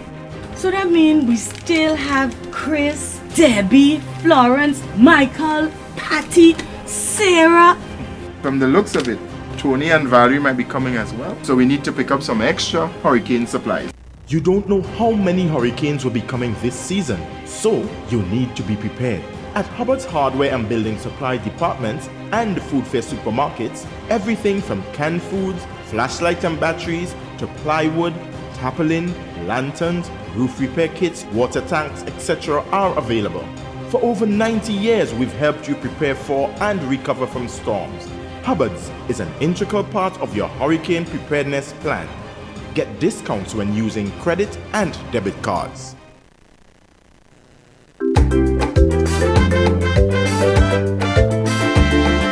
Grenadian General Insurance Company, strength and stability. Grenadian General Insurance Company. Tell your friends, tell your family. We cover householders comprehensive, motor and even fire too. Contractors all risk burglary, public liability, professional indemnity, directors liability, and wait, we still have more. Come and find out more what you're waiting for. We are located on Scott Street, St. George's. For more information, call 440-2434. Tell everybody. Juve chocolates, cocoa nibs, and cocoa balls from Diamond Estate Grenada are now available at Amazon.com, Amazon.ca, Amazon.co.uk, and GrenadaMarket.com. Try their sensational touch of nutmeg and a touch of ginger chocolates, 75% dark and rich, 100% pure cocoa, and their 60% dark and sweet chocolate bars today. Amazon Prime members enjoy free shipping on these orders in the USA, Canada, and Europe. GrenadaMarket.com. When you can't come to the island, the products of the island will come to you. Alrighty, folks, just to clue you in on what's going to happen for the rest of the morning. Up next, we're going to bring you that piece by the gentleman in Antigua. This was a presentation made in the run-up to their referendum, which takes place same day as ours. And then, let me cheat here a little bit. Take a look at that. Take a look at that. He's all dressed up. One of our usual suspects is already in here. The other one, he was just a moment ago. I don't know if he's gone to get himself some water or whatever. But Jerry is also here. This is Beverly, by the way, Miss Sinclair. Oh, look at those teeth. Anyhow, Jerry is going to be back in here in just a minute. And then we're also expecting to be joined by our good friend MSF out there in the Big Apple. MSF should be joining us on Zoom. We're all set up and waiting for her. So a full morning still to come. Then you're going to hear some pieces, one from a lady who refers to herself as a silent protester. Her name's Valerie Thompson. You're also going to hear from a gentleman by the name of J.K. Roberts, who's a civil society activist. You're going to hear from a businessman by the name of Andrew Baczynski. you're going to be hearing from a gentleman by the name of William Joseph, who's a policy analyst. Have I got them all in there? Hope I'm not forgetting anybody. J.K. Roberts, Willie Joseph, Andrew Brzezinski, Valerie Thompson, and you know, the CCJ, they're going all the way too. There are some promos out there advising people to vote CCJ. I'm going to play a couple of them for you too as well this morning, okay? So right now though, I want you to hear this gentleman as he made his presentation. Like I said, if you thought the lady a little while ago was dynamic, saddle up. It's a pleasure to finally be here to share some thoughts with you all on this topic, which is, thank you, very near and dear to me, and I hope to all of you. And in the interest of time, the protocol already having been established, I will tell you, first of all, that I intend to vote no in the forthcoming referendum. And let me tell you why. Oh, I'm sorry. Yes, I said let me start by telling you all that I intend to vote no in this referendum. And let me tell you why.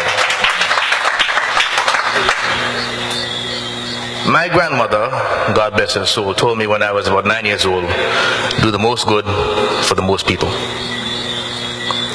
And you would have heard my colleague Pearl refer to a recent speech by the Chief Justice, Dame Janice Pereira, in which he spoke about the current system of justice that we have and the trouble it is in. Justice does not flow from the top, it begins at the bottom. She gave a very clear and direct message that the courts for which she is responsible are being neglected by regional governments. And I think that should be our priority as a young developing nation. I mean no disrespect to anybody. I mean, I'm not approaching semi-retirement. I hope I have more years ahead of me at the bar than behind me. But I practice in all of the courts. I've been in all of them up to the Privy Council. And I can tell you that the lower courts in Antigua and Barbuda are suffering from neglect. Politicians are paying lip service to this issue of pride in the judiciary. When they say this, I have seen no evidence of it. When I go to the magistrate's court, I see that the court cannot conduct any hearings if it rains because the roof has not been fixed in 12 years. The regional governments collectively owe $22 million to the Eastern Caribbean Supreme Court. That has a direct impact on the quality of justice which all of us receive. I can give you a few examples. Just this week I was present in court when there was a gentleman summoned to court to pay a judgment debt. His case had been going on since before I was called to the bar. When I was assistant registrar, Mr. Simon was his lawyer. But he has had about 3 or 4 lawyers since then. But he eventually lost in the Court of Appeal and he was appealing to the Privy Council. However, in January of this year, according to him, as he explained to the judge, the Privy Council dismissed his appeal without a hearing. He could go no further because there were some documents in the record which he should have submitted to the Privy Council, but the file in the High Court in Antigua, according to him, had disappeared. So he could not pursue the appeal further. Now, this is not something that happens every day, but it happens often enough. The Chief Justice also spoke about the fact that in many cases right now, criminal appeals cannot proceed because of the unavailability of transcripts. Why do we have these problems? It is because the courts are not being properly funded by these very governments who are now telling us that they care about these courts. On occasion, and I'm sure my colleagues will bear me out on this, when we appear before certain courts, particularly the Court of Appeal, we may get concerned because, quite frankly, we do not get the impression that they've had enough time to digest the documents placed before them. Our Court of Appeal is a court that sits in each of the territories. Sometimes they may arrive here on a Friday afternoon, somebody presents each judge with a box with all of the documents for the appeals. And that may be the first time that they're seeing some of these documents for hearings that start on Monday. That is because they do not have, or they have not been receiving the support from the governments.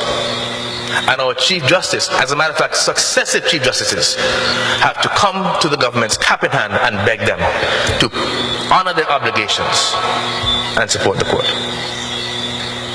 That cannot be right. It cannot be right for the court to be owed $22 million in 2018. And governments are telling us that we must vote for the CCJ. Just this week, Justice Frank C. Prasad in the San Fernando High Court in Trinidad shut down the court because there was no paper. They couldn't photocopy anything. They couldn't print anything because the court had no paper. Just last week in Grenada, the Bar Association took a decision that they would not appear in any of the courts because of problems with rodents and roaches, etc., etc. That is a problem that has been brewing for some time, but which has been neglected by the government. So, we are being told, vote in a referendum.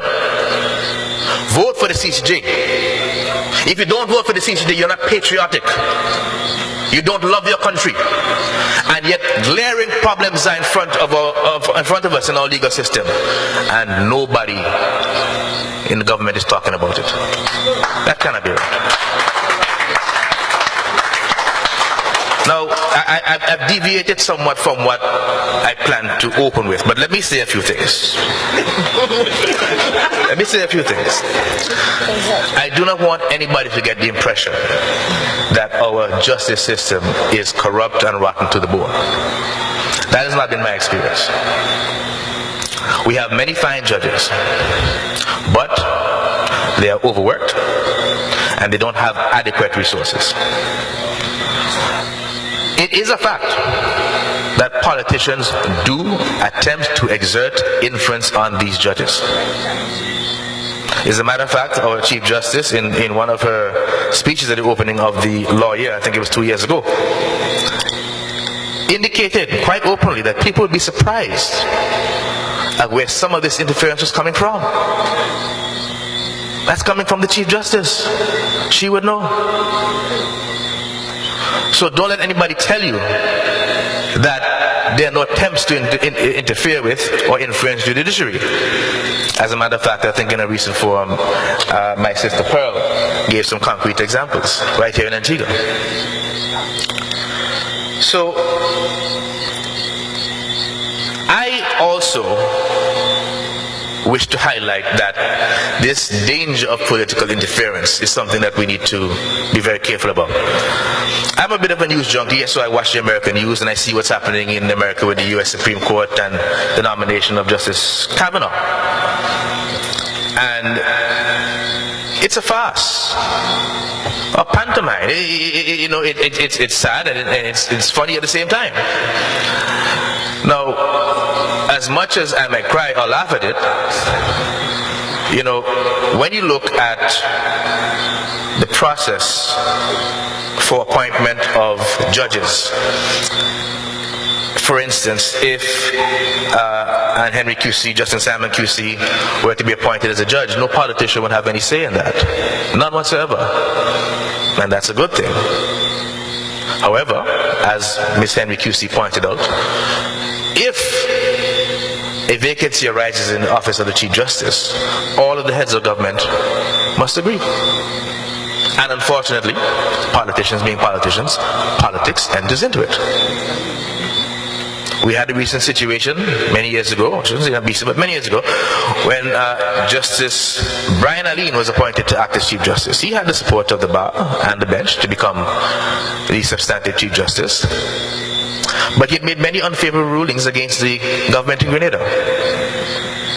Judgments which I might have had been upheld, some of which by the Privy Council and the Court of Appeal. And the Prime Minister of Grenada refused to agree to his appointment.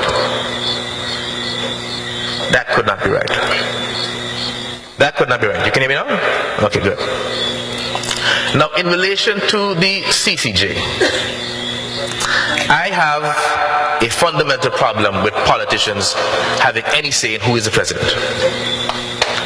I do not think it is comforting to say that the commission will recommend 2 or 3 or whatever it is and they choose. Why are they involved in the process to begin with? If we here in Antigua have a system for appointment of high court judges which does not involve any politician, why should the president of the CCJ be appointed based on the say-so of any politicians? Do any of you know that the most recent appointment to the CCJ is the brother of a sitting Prime Minister? My brother Atto. Stand up, Atto. I'm sure many of you know him. Stand up. He's a good man. If my brother ever became Prime Minister of Antigua and Barbuda, whatever ambitions I had to serve on any apex court, I would never make that application when my brother was a sitting Prime Minister. I would never do that, because it would always taint the court with this suspicion that there's something untoward. I have a difficulty with that. Now, I have a big problem with this referendum.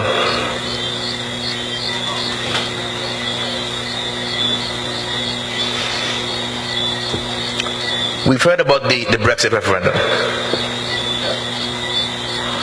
There have been other referenda throughout the world that we have followed. One of the things you see first of all in a referendum is that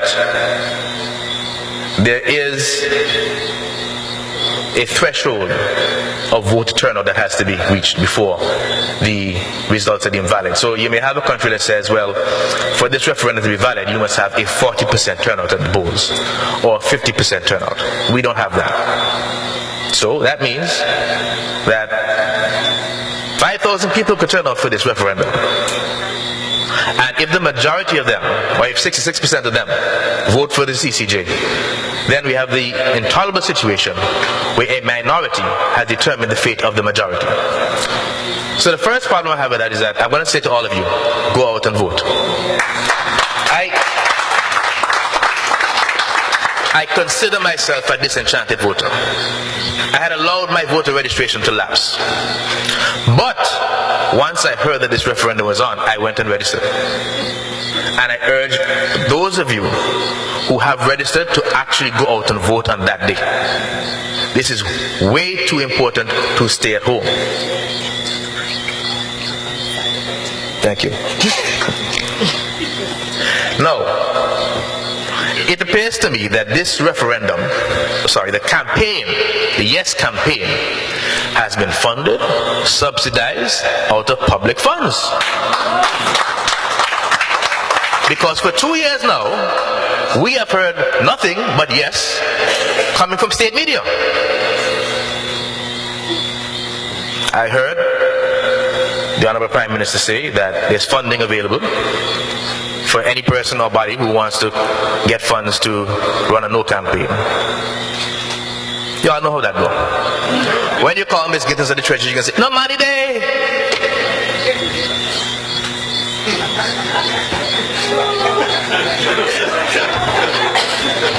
It's an insult to our intelligence. If you want to convince the people of this country to vote yes or no, Do what you do in every other election cycle. Go out there and raise the money from the public and fund your own campaign.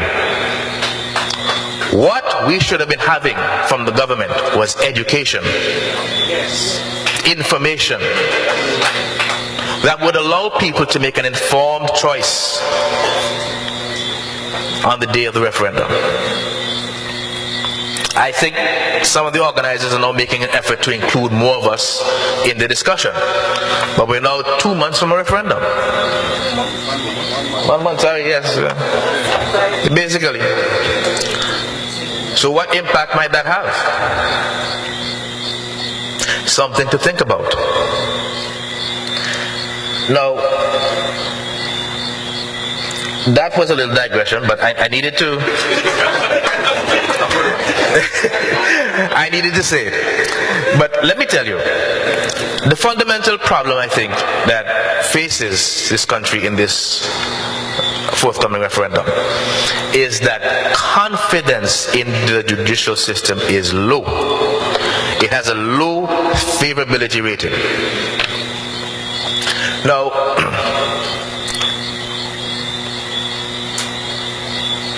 if you want to get 66% at a referendum, I would think you would recognize that you have to do something about boosting the confidence of the public in the judicial system.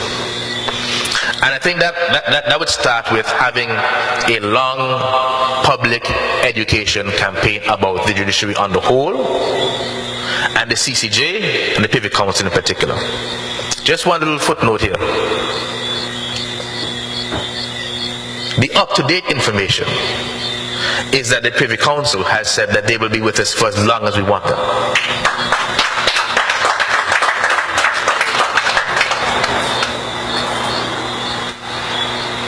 They have indicated also that they're willing to do video links, and they have done so. Any of you who are interested can log on to the Privy Council website come Monday, even tomorrow if you want to, or tonight. All of their judgments are online. You can watch archived video footage of each case. You can see a list, a schedule of when forthcoming cases will be heard. And you can choose for yourself which appeals you want to watch.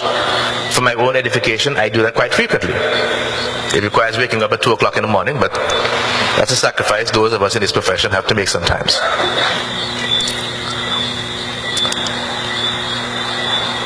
The education process will expose the public to how the judiciary works.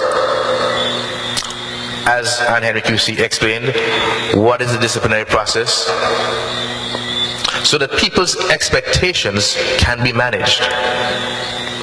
And once people have an idea of what's at stake, they can make their own minds up. This ought not to be a process that is in any way partisan. It's not about red or blue. It is about what is best for Antigua and Barbuda. And I'll be honest with you, those persons who disagree with me and intend to vote yes, I respect your choice. But I will not insult you and tell you that you're unpatriotic. I don't think that is the road that we need to go down at this stage in our political history. So what I am looking for is an honest and credible discussion and education process coming from the government. Now, Mr. Simon will recall, I have long opposed having any member of the CCJ come here to Antigua to speak about how we should vote in referendum. I have no problem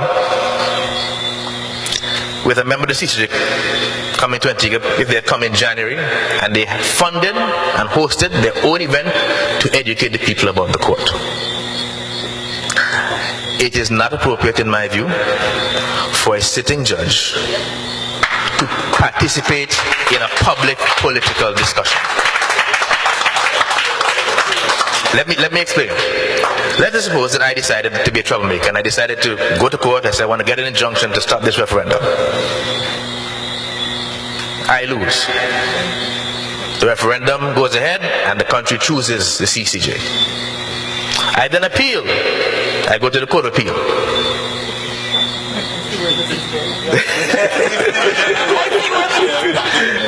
And then there's another appeal to the CCJ. Who is going to be sitting to hear that case? This is why sitting judges do not participate in any political debate. And it is disingenuous to suggest that a member of the Privy Council should be coming here to do the same. So, my friends, a lot has been said for you to digest. A lot of good information has been given to you. I'm always available. My email, lakentlaw@gmail.com. You can contact me. My office, 462-1012, and I'm willing to have a discussion with anybody. And I'm willing to go to other communities to have similar discussions. So, I urge all of you, make your voices heard and make them count. God bless all of you.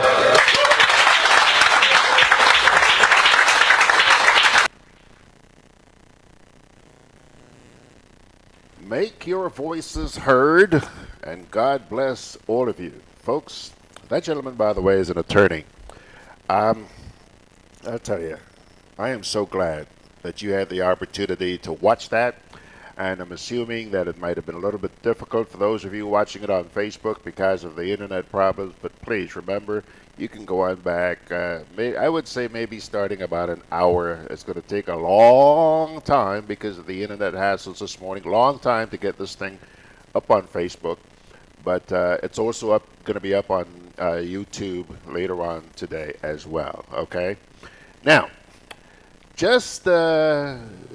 I just want you to take a quick glimpse here. You see that? Take a look at that. Take a look. A little while ago, he had a lady in black and white sitting next to him. I don't know what the heck he's done with her, but she has just vanished into thin air, and now he's got a lady wearing a red top and a black bandino. Is that what you call it? Huh? A black scarf. Okay. Anyhow, folks, they're going to be joining us in just a wee bit, okay? And by the way, the lady with the black and white, oops, she's still here. She's still there. She's doodling with her smartphone. That's the story of her life, okay? Now, I also want to say thank you very much to the very kind person. There's some really, really good people in this country. And this morning, I haven't really had time to have breakfast. And I'm sitting here just saying to myself, oh boy, if only an angel would just come out of the blue and bring me food, bring me something. You know, prayers are answered. You may have noticed when I was reading the editorial from the New Today, I was a little bit distracted. And that's because somebody walked into the studio here, couldn't give a hoot about whether or not I was on the air, and just dropped something in front of me. Now, it wasn't looking this way when he arrived. Let me see, there it is. That's what it looks like now. But, see folks, this was filled with a beautiful, beautiful local breakfast. I'm not going to call the person's name, but you know who you are. And sir, thank you very, very much. Very thoughtful of you. God bless you. And I look forward to seeing you tomorrow. Now, let me take a little break here now, pay some bills. And the first little piece we're going to play is that piece from Valerie Thompson, who describes herself as a silent protester and activist. And then we're going to say hi to Jerry and Beverly and Claudette. Okay? So break time and then we're back. Juve chocolates, cocoa nibs, and cocoa balls from Diamond Estate Grenada are now available at Amazon.com, Amazon.ca, Amazon.co.uk, and GrenadaMarket.com. Try the sensational touch of nutmeg and a touch of ginger chocolates, 75% dark and rich, 100% pure cocoa, and their 60% dark and sweet chocolate bars today. Amazon Prime members enjoy free shipping on these orders in the USA, Canada, and Europe. GrenadaMarket.com. When you can't come to the island, the products of the island will come to you. I'm always on the move. Training, traveling, competing. A commemorative postage stamp. So it's good to know I have Quad Bank in the palm of my hand. Introducing e-banking, one of many customer convenience services from Grenada Cooperative Bank, and there's more to come. It's swift, simple, and secure. Welcome home. Conveniently located in the Grenadian Shopping Center, for over 40 years, Food Fair has provided quality service at affordable prices. Now, grocery shopping is made easier and more convenient from the Food Fair web store. Hey, babe. Listen, I need you to go down to Food Fair to get some groceries. All right, no problem. Right away. Thanks, babe. What are you doing? You're supposed to be going Food Fair to get a grocery, man. I am, but didn't you know you can order your groceries online from the Food Fair web store? Are you serious? Of course. All you have to do is just to log on to www.foodfair.gd with credit card in hand, and with an order of $100 or more, Food Fair Grenadians will deliver up to 3 miles away. And you don't even have to worry about your information, you know. Their safety measures are excellent. So hold on. You just order online and Food Fair will deliver to you? Yep, Oh, baby, better hurry up and order, man. I already did. They should be here any minute now. Enjoy easy online shopping anytime from your home or office from the Food Fair web store. Food Fair, where you can fill your baskets without emptying your pockets. Spread some cheer and show you care with Grenlex Give a Wish promotion. Do you know someone who has had a challenging year and deserves some good fortune, or a worthy cause that needs extra support? Grant them a wish this holiday season with Grenlex. Just pay your bill in full, then write their name, address, and phone number on the top portion of your bill. Add your phone number and drop it into the wish box at any of our Grenlex customer centers, or you can enter online via our Facebook page. 15 customers will receive a $500 electricity voucher for giving a wish to someone who deserves it, and 15 winners will each have their wish granted, valued at up to $1,500. What's more, 230 lucky customers will win $75 electricity vouchers. Spread the cheer this year with Grenlex Give a Wish promotion. Visit our website or Facebook page for more information. Terms and conditions apply. Promotion ends December 21st. Alrighty, folks, time to move along. Now, the first piece I want to play for you is by Valerie Thompson. Valerie actually lives in Canada, and actually, as I speak, I expect she's probably arrived here by now, but she was due in here this morning. And she issued a statement, which I think you can also see written in at least one of our local newspapers. And so here goes with Ms. Thompson as she shares some personal views about the upcoming referendum. My fellow Grenadians, please allow me the next few minutes of your time. My name is Valerie Thompson Duncan, silent protester and activist, and who, represented by Mr. James Bristol, made challenges in the High Court in the lead-up to the 2016 referendum. We are expected very soon to vote again in another referendum, but this time it will only be on one bill, that of acceding to the Caribbean Court of Justice, CCJ, as a final court of appeal.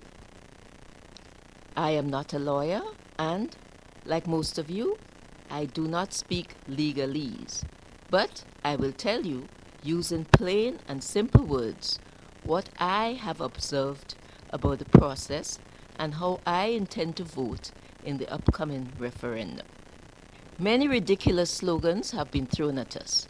We were first told that we should vote yes in order to break the chains of colonialism. Then we would be completing the cycle or circle of our independence. And lastly, that we would have access to justice. My dear people, what is access to justice? According to Professor Richard Moorhead, Deputy Head of Cardiff University Law School, access to justice means being treated fairly according to the law, and if not, then being able to get appropriate redress. It doesn't just mean access to lawyers and courts. It is a much broader concept than access to the courts and litigation. It encompasses the recognition that everyone is entitled to the protection of the law and that rights are meaningless unless they can be enforced. It is about protecting ordinary and vulnerable people and solving their problems. Do you believe that acceding to the CCJ as our final appellate court would protect the ordinary and vulnerable people and solve our problems?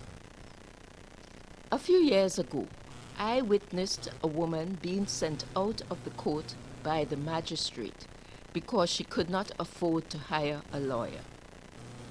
Where was access to justice then, and how would anyone get access to justice at the CCJ appellate court if there is none at the lower courts? Matters must go through the lower courts, such as the local magistrate and/or High Court and OECS Court of Appeal, before getting to the CCJ as the final court. So how easy can it be for ordinary people to get the touted access to justice by voting yes in the upcoming referendum? If we vote yes, would we be able to hold the public officials accountable when they do not abide by the laws and the Constitution or when they act irresponsibly? Would we be able to get them to adhere to the recommendations of the observer missions in regards to electoral reforms? We are going into a referendum with the same tainted electoral lists and practices employed during the March 13, 2018 general elections. Could our public officials be forced to right the wrongs when our beaches and public spaces are being taken away from us? Would they abide by the rulings of the court? And would the ex-senior government employee get her entitlement according to the High Court judgment? Would the people of Carriacou and Petit Martinique get local government as already provided for in the Constitution? What about the gentleman from Grandans Valley who spent 32 years at the Richmond Hill prisons without trial? Would he ever be compensated? I doubt that very much. Recently, we learned that Grenada filed its first case to the CCJ against Barbados, and shortly thereafter, we heard of another case being filed against Trinidad and Tobago. These cases are being taken to the CCJ, not in the appellate jurisdiction, but in its original jurisdiction. Did you know that Grenada has been a member of the CCJ in its original jurisdiction for the past 13 years and have never used it? These are our first two cases ever to be filed in 13 years. The proponents of the yes vote may have been successful in confusing some of us by telling us to vote yes for the CCJ final court, yet referring to successful cases in the CCJ original court. My people, this is deliberate act of manipulation to secure a yes vote. And this is unforgivable. To add insult to injury, the Prime Minister said that it was urgent for us to do so without us knowing the reason. This urgency may have to do with the CBI program, as a senator recently said that it has to do with investor confidence, especially when Antigua, another CBI jurisdiction, is also holding a referendum on the same date as us here in Grenada. The urgency may also be an attempt to thwart certain upcoming cases before they can be appealed up to the Privy Council, leaving them with no other alternative but to go to the CCJ, where the politicians may have some influence. Political interference or influence in the CCJ is a bone of contention for many people, and although being denied, the politicians seem to have the last word with almost everything, including the appointment of the president of the court. Are you aware that by voting yes, we are not only given a permission to make the CCJ the final appellate court, but we are also authorizing for other changes to be made to our Constitution? We must know exactly what changes would be made, so we need to go through the bill with a fine-tooth comb. Our Constitution currently contains a clause, especially put in one by the British drafters, to protect us, the people, from overly ambitious politicians like we have today. It calls for a referendum with at least 2/3 agreement of the total votes before any constitutional change could be made. This clause is like a last trump card, and it is a hindrance to the politicians. This is people power.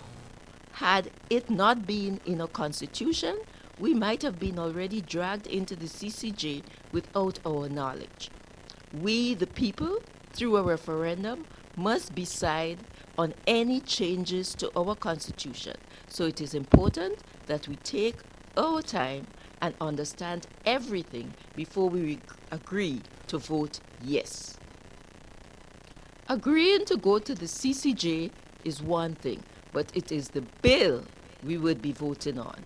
The bill speaks to the CCJ, but it entails other changes. Who knows, we may even lose that protection clause. Do not buy cat in bag. We must pay attention to what the yes people say, but moreover, to what they do not say. It is quite obvious that they are withholding pertinent information from us. Why are other politicians coming here to tell us that we need to accede to the CCJ as our final court? It is obvious that our vote affects them all. There must be some hidden agenda. As we say in our parlance, there must be something in the water beside the pestle. Anything which involves making changes to our Constitution should not be rushed, especially when it is being promoted by the politicians rather than by the people. In my humble opinion, this referendum is not the will of the ordinary people. At this time, neither is it to our benefit, nor is about us. Instead, it is the will of the government officials to the benefit of themselves, big businesses, citizens by investment, and other foreign investors. My people, a referendum is different to a general election. We must vote, as the requirement of 2/3 agreement of the total national votes will determine what happens to our Constitution. Think of it as a competition between the yes and the no. Every vote is important, and everyone eligible to vote should go out and vote, knowing that the results cannot be reversed. Remember the protection clause, which I mentioned earlier? Please do not squander it.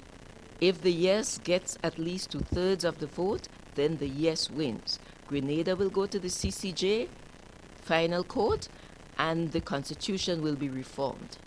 If no gets 2/3, there will be no change to the Constitution, and Grenada will remain with the Privy Council for the time being. Acceding to the Caribbean Court of Justice as a final appellate court is inevitable, meaning that it will happen someday.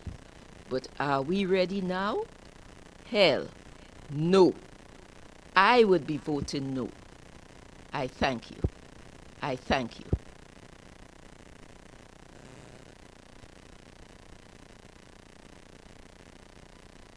I thank you very much, Valerie. Folks, it's now 11:25, and let's start saying good morning. We're going to forget about commercial breaks for the time here. Let's just start saying good morning to this gentleman here with the blue shirt. Good morning, Mr. George. I can't hear you. Yeah. I have to turn. Excuse me, sir. Excuse me. Well, there seems to be some problems on my left and right in that regard. Well, why is that a problem with you? No, not at all. Yeah, I'm hearing you now. You hear me now? I hear you. Okay. Yeah, Jerry, good to see you, man. Yeah. Good to see you. Yeah, absolutely. By the way, let me say congratulations on that wonderful program you did last weekend. Time to Face Up. First time I sat down and listened, I watched the whole program. Very good. Had me captivated, man. Thanks a very lot. Thanks a lot.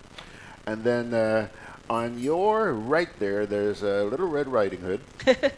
Red and ready. You what? Red and ready. Red and ready. To save Grenada. Claudette, you ready to vote? Yep. Gonna stick your finger in the ink? Deep down. Deep down. Okay. And then our good friend back here, Beverly. Good morning, George, and good morning to your wonderful Oops. Wow. Well, I was, but I'm hearing you make a lot of noise, so let me try another microphone here and see if we hear you. Hearing you make a lot of noise there. Yeah. Good morning to George. Why you give me this noisy mic? I don't know. Very noisy. Anyhow, just. Something wrong with the cable? I don't know. Let me say good morning to the lady out there in the Big Apple and just. Hello, Marge. Hello. How are you? I'm good. This is Margaret. Margaret was laughing at me eating a little while ago because she also had some of the same stuff that I had this week. Starfish sauce. You mean the same person supplied them? No, she's in New York, so come on. I don't know. Come on. Must be virtual supply. He may have. What's that Jerry saying there? He was wondering if the same person who supplied me food this morning supplied you food as well. Oh, well, of course. What do you think? I am not thinking. I am asking. My lawyer's right here.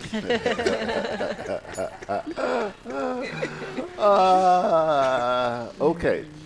Jerry, let me start with you, sir. You're a Vinci. You're looking on. I know you've been following things very, very closely here, and thank you because you've been helping to open the eyes of our people a lot. What are you sensing so far? 2 days off. What are you sensing? George, what I bring to this is the fact that I've been through this in 2009 in St. Vincent and the Grenadians. I have a lot of experience. And the period over which this happened was a longer period. It is much more convoluted than it is here. So I tend to know what to look for. Mm-hmm. And I, being a Caribbean person, as I call myself, I think it is very important that across the Caribbean, we share experiences and we share communication. Mm-hmm. In fact, let me stick in this here as a big bee in my bonnet. During the course of this week, all right, Flo took out Caribvision, which is the only regional Caribbean coverage that there was. All right? It's no longer there. Really? No. Wow. Caribvision is no longer Flo. And I have a huge problem with that because it means the Caribbean has nothing to speak to the entire Caribbean at one time. And our leaders are making a big fuss about colonialism and the CCJ, but nobody is paying attention to the fact that there is no way any leader in this region now can speak to the entire Caribbean in one go. To me, that is even more important than all the contribution they've been making. So let me come back to it by saying, I was a huge part of what happened in St. Vincent in 2009 when we moved towards to amending our constitution. There are lots of lessons that I learned then, and there are lots of things I know to look for. So I'm here and I'm looking at them, and so I can ask the right questions too. Are these the same people who some time ago took away a local community? Yes, our community channel Exactly. 6. They took away Channel 6 here, but my problem with that, is that I didn't hear a whimper from Grenadians, which shocked me. Because Channel 6, any local, listen, people want to see themselves, okay? And when you have, that's what communication is about. All that we've been fed now is stuff from outside. And And the replacement is nothing of substance. Exactly. When you in fact, if you go go on there, Channel 6 now is is... a wind-up. It's like the only thing in the Caribbean that they need to show people is rum and soca. That's the only thing we're good for. Yeah. To have decent discussions, we don't know that.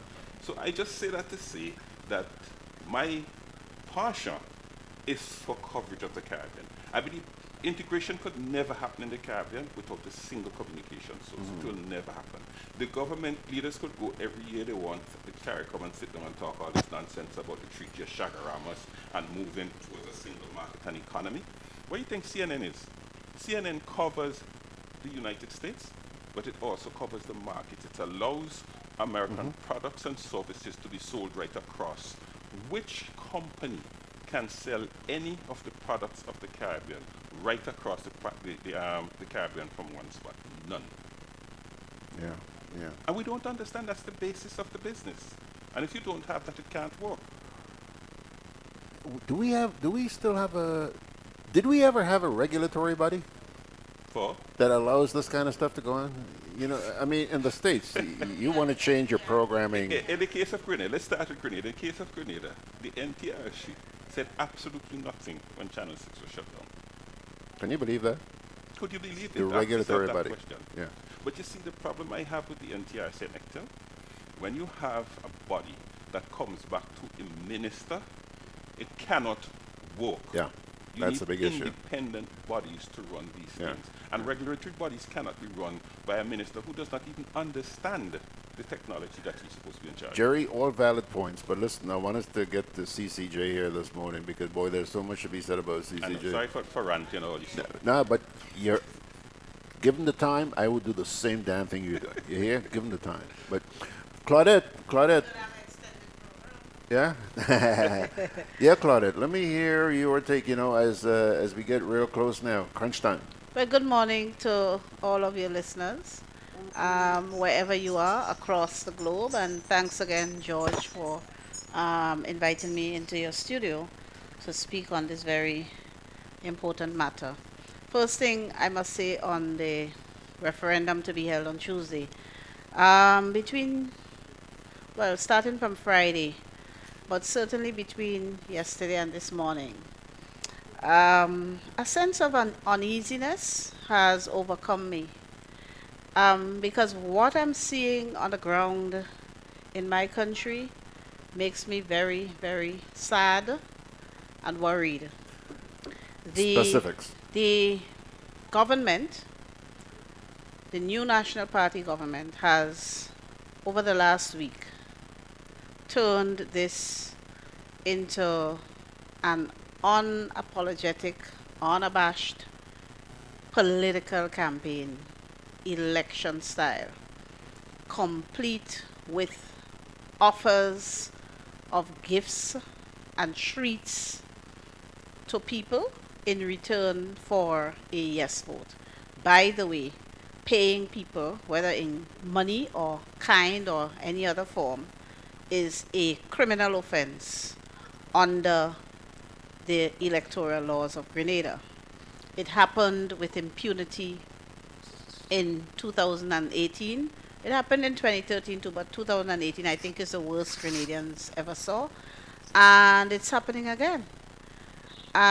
For an issue that should we all say should not be political, but this is what it has turned into. And I am absolutely disgusted and disappointed with people like my colleagues, Dr. Francis Alexis, Ruggles Ferguson, Trotman, Laurie Joseph, Katisha Williams, Kim George, all of these people who are participating in this assault on the people of Grenada. Yeah. I'm very upset about it. It's straight It's straight election campaign, and I've had calls between Friday and yesterday, George. I've actually had calls from people in the community, specifically in the constituency where I ran last election, saying that they've been offered gifts in return for a yes vote. I've had calls. And all of the caretakers, people are reporting similar instances. Okay. On my way here, my cell phone Claudette, rang. hold on. Claudette, what you're saying here is shameful.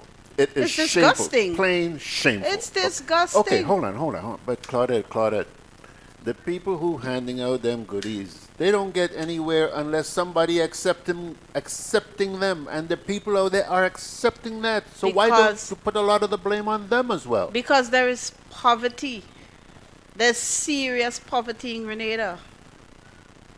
And if you are in a state where you need and you're being offered something, the average person will accept. And people are being bribed to go out there and vote for an issue that they do not understand. Vote for a bill to change their constitution that they do not understand. They're saying just go out and vote yes. Calls being made. Imani's being encouraged to bring several persons to vote and submit names of Yeah, the yeah, people. there's what? I mean, I'm telling you. $150 for everybody to ring? Yeah, people are sharing the information. Yeah. People are sharing the information. You know, and they are disgusted by it. And I have faith in Grenadians. I do. I trust Grenadians. And I trust that they will see this for what it is and become even more suspicious. This is not a general election. It's not a battle to get into government. You are in government. You have all the power. You virtually have a one-party state. So people are asking, well, what are they not telling us? What are they hiding from us? Why is there this need, this urgency? Bev, let me ask you this. You know, Claudette is saying that she's hoping that Grenadians would become No, I think they will. Grenadians are a little bit more suspicious. Okay. Yeah. Bev, after listening to the two pieces from Antigua this morning, I mean, if those two don't arouse suspicion, I don't know what else could. What say you? Huh? There is just something which reeks of desperation in this political campaign that has become the run-up to the referendum that to change Grenada's constitution, and right alongside that to change Antigua's constitution as well. From where I sit, and I'm an independent journalist, and just like Claudette is very upset with her colleagues, I am so disappointed in my colleagues that the media has not covered the issue of the referendum, the campaign, and the forums, the discussions. They have not been covered by the media in Grenada.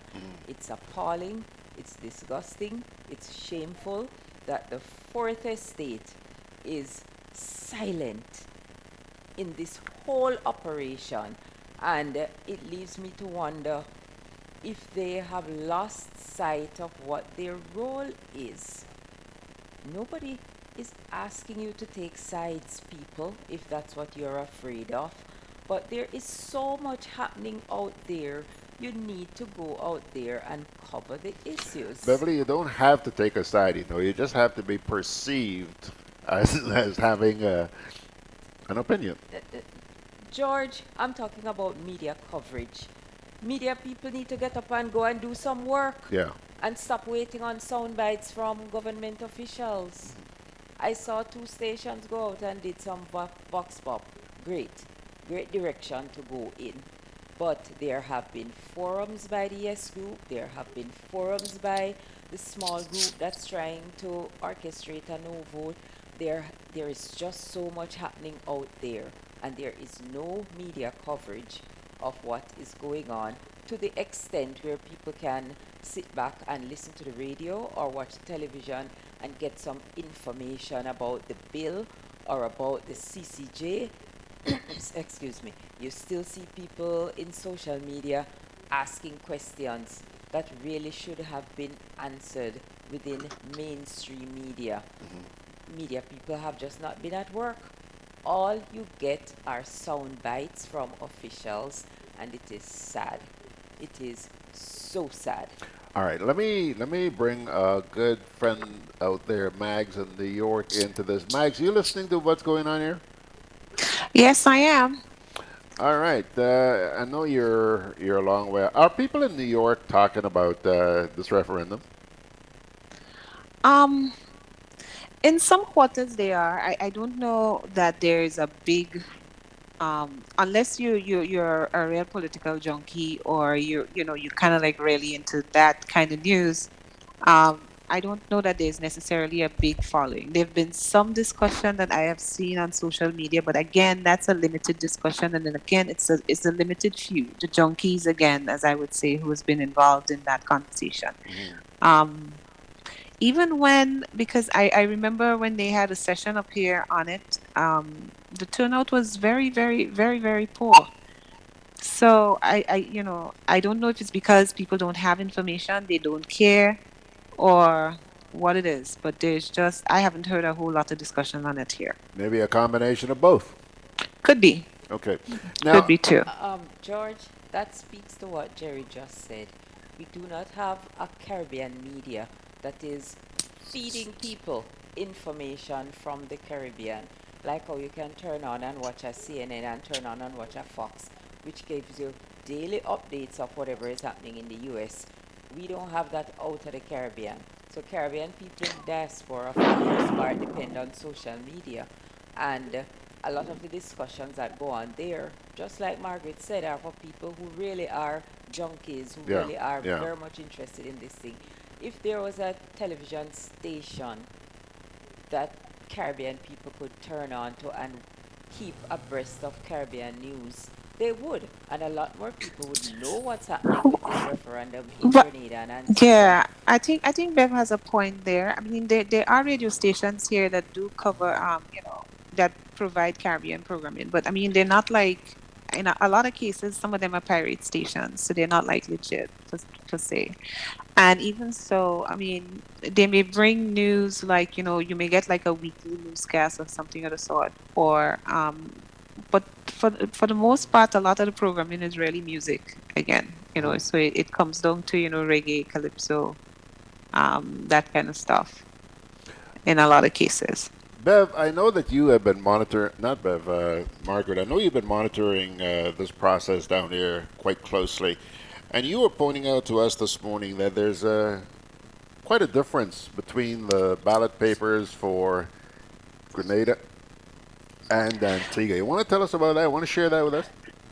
Yeah, so I just thought that I would go look to see, what the question or the proposed question was. And in the case of Antigua, I think that it's a lot clearer in the people's mind that they're going to be voting to change their constitution to reflect that. I didn't see that in the Grenada question. So it's clear in the Antigua one that the bill is an act to alter their constitution to terminate their relationship with the Privy Council and make the CCJ their final court of appeal. That's very, very clear on the Antigua question. That is not clear on the Grenada question at all. Jerry, I see you not. Go ahead, Bev. Go ahead, Max. Yeah, so Grenada is just not that clear. Let's see, Grenada has just, do you approve the bill for an act proposing to alter the Constitution of Grenada, cited as Constitution of Grenada, and then they have in brackets, Caribbean Court of Justice and renaming of Supreme Court Amendment Bill 2018. I mean, it says nothing that, so there's a difference. And I think it's clear in Antigua that we are amending the Constitution for this specific reason. And the reason is to terminate that relationship with the Privy Council and make the CCJ the final court of appeal. That's very clear. You don't have to ask. It's long. It's a long question, but I think it's a clear question so that the person who is reading that know exactly what they're voting on and what it's for. That yesterday. Huh? Oh, she said you didn't hear it. Okay, I'm gonna. If I'm not, gonna we just read back the question. Then the Uh, Antigua uh, question. It says, do you approve the Constitution of Antigua and Barbuda Amendment Bill 2018, which is a bill for an act to alter the Constitution of Antigua and Barbuda to terminate Her Majesty in Council, also known as Privy Council, as the final court of appeal for Antigua and Barbuda, and to replace it with a Caribbean Court of Justice, also known as the CCJ? I will still say that even that is too convoluted. All right. I decided to take a look at referendums that have happened around the world and some of the questions that have been asked in referendums. What stunned me the most was when I started almost instantly, I looked at the last referendum in the United Kingdom about leaving the European Union. The question was not just put there, the question was tested. The first question simply asks, do you want to stay? It said, do you want to stay with the European Union? That was the question. When they put it out to test, it came back, they said, no, you have to put leave. So the question ultimately ended up, I can't remember exactly, do you want to vote to stay with the European Union or to leave? Okay. And the people who tested it said, listen, we want absolute clarity on it. Now, when you look at both the Antiguan one, I agree with you from a communications perspective, is a lot clearer than the Grenadian one. But did we really need all that convolution for a question that should come across to simple people? Yes. And these are the things that I find we take too much for granted. One set of people sat down, made a decision, and just passed it to us. Okay. Right? In Britain, a committee was responsible. They took it on the road to different civil groups, civil society groups, and to the people to come up with a question that the average person could read, understand, and decide upon. All right. We're going to be... Oh, yeah. Go ahead, Mike. Oh no, I was going to say, Jerry, I agree with everything that you say, but I was just like, working with what, looking at what they have here and working with it. I mean, it's what you have to work with. Yeah, The I agree. question, I think, so I don't disagree with you. I think it would have been simple to give people a yes or no question and be done with it. All right. Now, guys, we're going to get to you, Claudette. Just let me say one thing before that Beverly said. Two things, actually. I had the opportunity to attend one forum. And as I sat there listening, Beverly was talking about the reporting. I heard some massive news stories coming out of the information. And I'm sitting there thinking as a journalist, these people should have great coverage for their television, for their newspapers tomorrow and for television. But there was nobody covering them. And then yesterday in a program I run, I found out, for example, that the leader of the NDC was actually invited by the visiting Dominica Prime Minister to present. Those are huge stories for any journalist. But that has never been reported. I just find it amazing. All right, Jerry, I tell you what I want to do now is, first of all, give our listeners an idea of the sort of campaigning that's taking place on behalf of the CCJ. Okay? So let me see here. There are two pieces, and this is the first one that I came across. Here we go. Our forebears gave us independence, political and employment rights. They gave us Caribbean institutions and a larger space in which to grow. They gave us West Indian cricket and allowed our people to shine on the world stage. They gave us the University of the West Indies so that our people could become lawyers, doctors, engineers, bankers, managers, as good as any in the world. They gave us the Caribbean Development Bank to finance big projects, small projects, medium-sized projects, providing jobs and raising the standard of living. Our generation's contribution must be to complete the circle of independence, identity, and justice. Our generation must bring justice to our own shores with our own final court of appeal. Our generation must honor the legacy of justice and rights for which our forebears fought. Go out, vote for the CCJ. All right, go out and vote for Now, the next piece I want to show you is actually The this Grenadian gentleman people here. This gentleman is are to vote come Mr. Tuesday, J.K. the Roberts. 6th of November. The question to be answered by the people is more or less, are you approve a bill to alter the Constitution of Grenada, essentially to replace Her Majesty in Council, the Privy Council, with the Caribbean Court of Justice, the CCJ. While the proponents of the CCJ, the government, and many intellectual, political scientists advancing the need to go to the CCJ, the general population of Grenada is placed in a very sad position. Sad because the instrument, the mechanism, the vehicle to take us to the CCJ is flawed, and I insist it is very deceitful, dangerous, and full of deficiencies. The people going to vote come Tuesday don't have a clue as to what they are going to vote for. In other words, the provisions, the conditions, the changes that are mentioned in the CCJ bill, they don't have an idea of what is in there.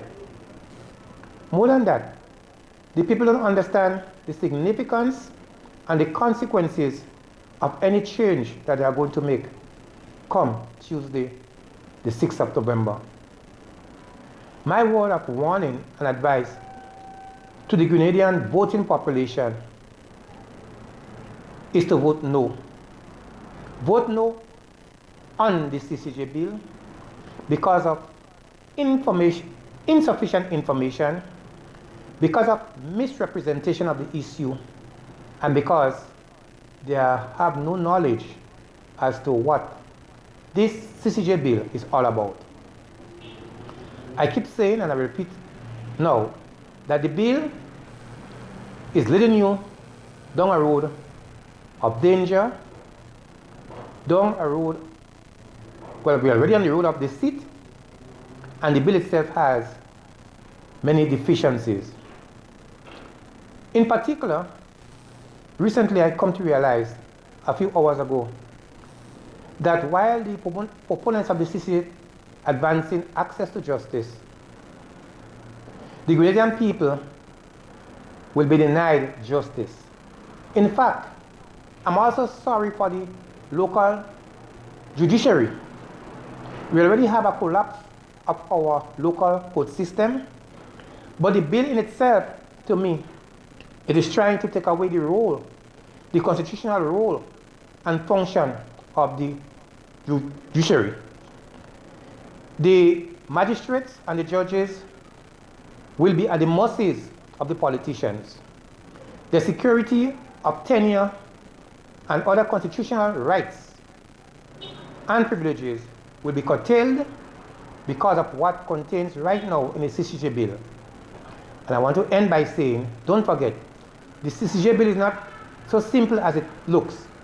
It extends to the CARICOM Treaty of Chicaramas, particularly the CCJ agreement. And in there, it's a big document, a legal document, which has various obligations on how the court system functions. And I'm sorry again to say, the local judiciary, involvement of our local lawyers, the magistrates, and so on, they will be at the mercy. And it's very important for them to put a halt to the treason, to the disrespect, to the dangerous path that the CCJ bill intends to bring to us. So I'm advising once again to vote no, no, no, for many good reasons. May God help us to make the wise decision. Thank you very much. All right, that's civil society advocate J.K. Roberts. Now, she's been trying to get a word in edgewise for a little while, and let's hear what Claudette has to say. Very briefly, Claudette, because we have a ton of stuff still to come. Right. on the question, on the question put, our constitution requires the population voting in a referendum to approve a bill. So I imagine that is why the question is worded or coined the way it is. That is not to say that it could not be clearer, as in the case of Antigua. Just to clarify that. The other thing is, just to make clear, when I express disgust with my colleagues, I am by no means suggesting that they themselves are participating in offering gifts to people to vote yes. I am suggesting, all I'm saying is that they are part of the yes campaign, and there are people within that yes campaign who are engaging in these despicable acts. And the question really is, why such level of desperation? All right. Just one last point is that the last piece you played, George, it really hits the nail on the head, because we are asked to vote on a bill, and the method by which the Yes campaign conducted themselves, they were the main people charged by the government with promoting the bill and promoting the Yes campaign. They did nothing really to educate people on the contents of the bill and what really they would be saying yes to. And in fact, when that question was put to Dr. Francis Alexis, his response was, the public does not need to know the details of what's in the bill. I was completely shocked. You know, he said they don't need to know the nitty-gritty. You don't need to, he says you don't need to know the whole Bible to gain salvation or to get to heaven. So why do you need to know the bill in order to vote yes to it, believe it or not?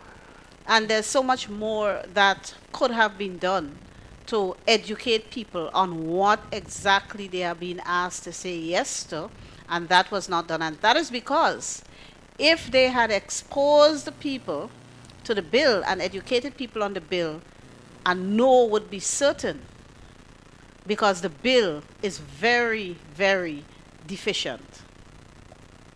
I would say dangerous for our democracy too. All right. Thank you, Claudette.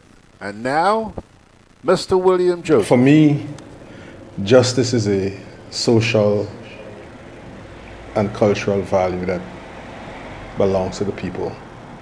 There are many players in Grenada who have an interest in it, but really and truly, justice belongs to the people.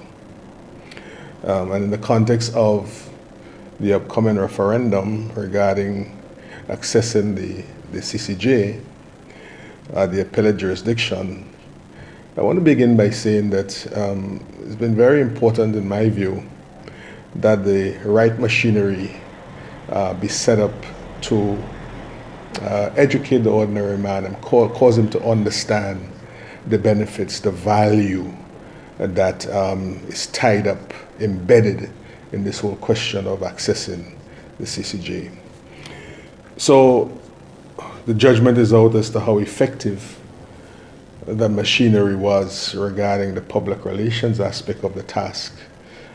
But continuing, there's a difference in the voting psychology between voting at general elections and voting in a referendum context. In general elections, the average citizen doesn't require anybody to explain anything to him. He's not required to read anything. Okay, he votes on a cultural basis, and then importantly, there might be certain objectives, certain incentives, very personal incentives that might cause him to go to the polls and vote one way or another. With the referendum, that is not the situation. There's a contrast. In the referendum context, people are asked to engage issues, and that's a different kettle of fish. Not many of our citizens are given to this kind of thing. It means that They need to read. They need things to be explained to them, so that they come to some degree of comfort. And if you remember, there's a close relationship between issues and agitation politics, something that we Grenadians essentially abandoned in the wake of our disappointment in 1983. So that agitation politics, issues-based politics, is not something that comes to us now in a natural and positive way. So in that background having been laid, we have faced in the last several weeks many perspectives from citizens across Grenada. Some of it I attribute to the folklore, fear and what is the rush and bias and political interference and all kinds of alarm bells and so on. So we have experienced these things, and unfortunately, some of that has not helped in our general understanding of the situation. We have also heard people with very invented views, irrelevant and baseless arguments, but they peddle them in the public domain, and people get confused. Then there's something that happened here that bothers me a lot. Right? When the thing broke and so on, we got into a sort of squabble between a couple of lawyers on both sides. And it's very unfortunate because the lawyers know that neither side decides an issue. There must be an arbiter. And in this context, you heard all kinds of views without an arbiter, so that it left the public absolutely confused. And then we added to that what I call the political legal position. A situation where one finds a legal argument to back one's political interest in a matter. And we've seen that in the context of this referendum discussion and debate. So all in all, we're faced with something that is vitally important to the average citizen. And my own view is that it is something that should get the yes vote. But I understand, being a practical man of affairs, that one has to work at it. If the PR isn't adequate, if the sensitization and awareness building isn't adequate, then a major and good objective goal in the national interest might not be achieved. So we look forward to the verdict of the people, and we see how it goes. But the CCJ, for me, is a big yes. Thank you very much.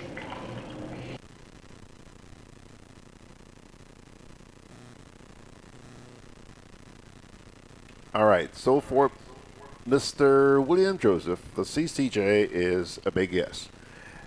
Beverly, I'm going to try and get you in on this. What say you about what you've just heard? I wonder if Mr. Joseph has read and understood the bill that he is going to be voting on, because the arguments that he has put forward, it's a lot of fluff, but no substance. The fact that he says he's going to go vote yes is not the issue.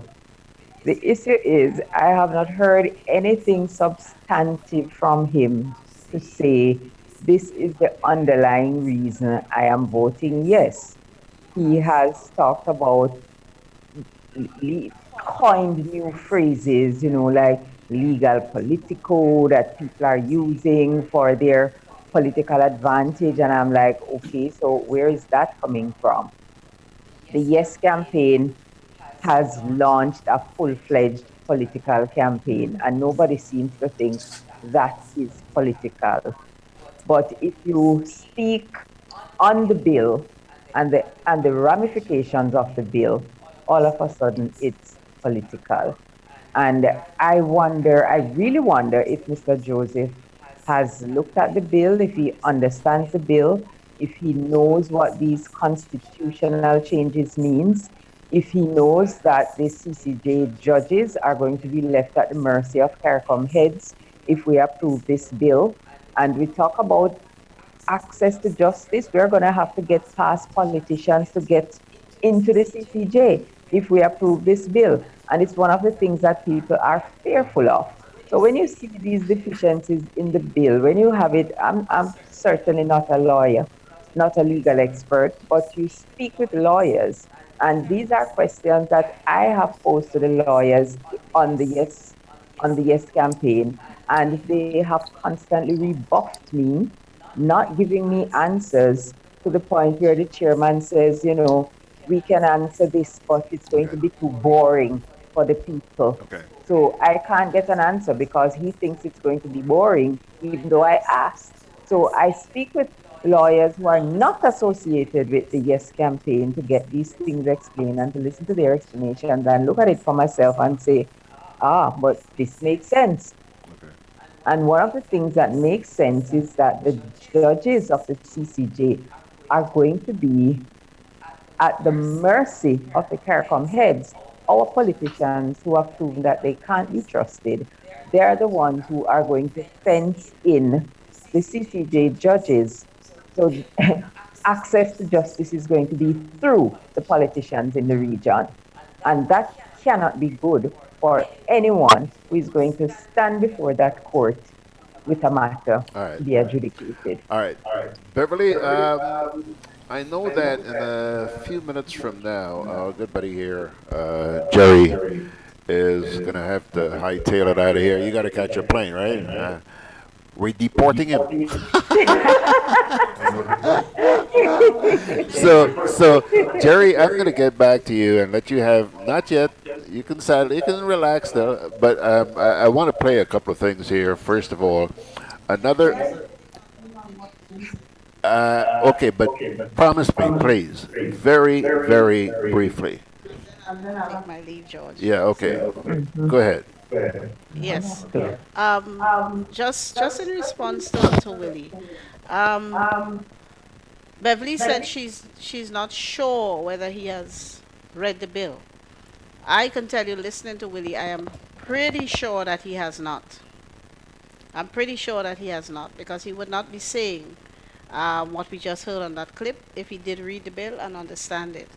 Because for most of us, the CCJ is also a big yes. It's just that the bill is a big no. Yeah. Okay. That's all. All right. Now, what I want to do now is play another example of how the CCJ is pushing itself. Okay? This Here goes. is the British Privy Council. This is the Caribbean Court of Justice. This is where the Privy Council is located, in England, where Caribbean people struggle for their rights. This is the CCJ in the Caribbean. Caribbean people with the same experience of colonialism and exploitation by the British that our people suffer. Who would give justice based on culture and experience? The British or the CCJ? Let's do the right thing. Go out and vote for the Caribbean Court of Justice. All right, folks, there you have it. Go on out and vote for the Caribbean Court of Justice. Now, I want to play one final segment, and this one is from Mr. Andrew Baczynski. He spoke with me yesterday. I do not support the constitutional referendum to adopt the Caribbean Court of Justice. Not because I do not believe the intellect does not exist. I am entirely satisfied that it does.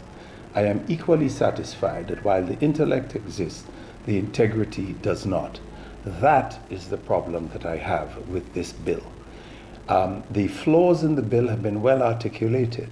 The position of the Senator for Labour, Mr. Andre Lewis, has been extremely well articulated, and he, on behalf of thousands of workers, has expressed a concern about the fact that the CCJ, if we accede to this bill, will not be the final court of appeal for matters pertaining to electoral issues. It seems to me that these messages have been given to the government of Grenada, and they have promised to fix it. To fix it requires another constitutional amendment. It's something we will never see. Other issues have been raised.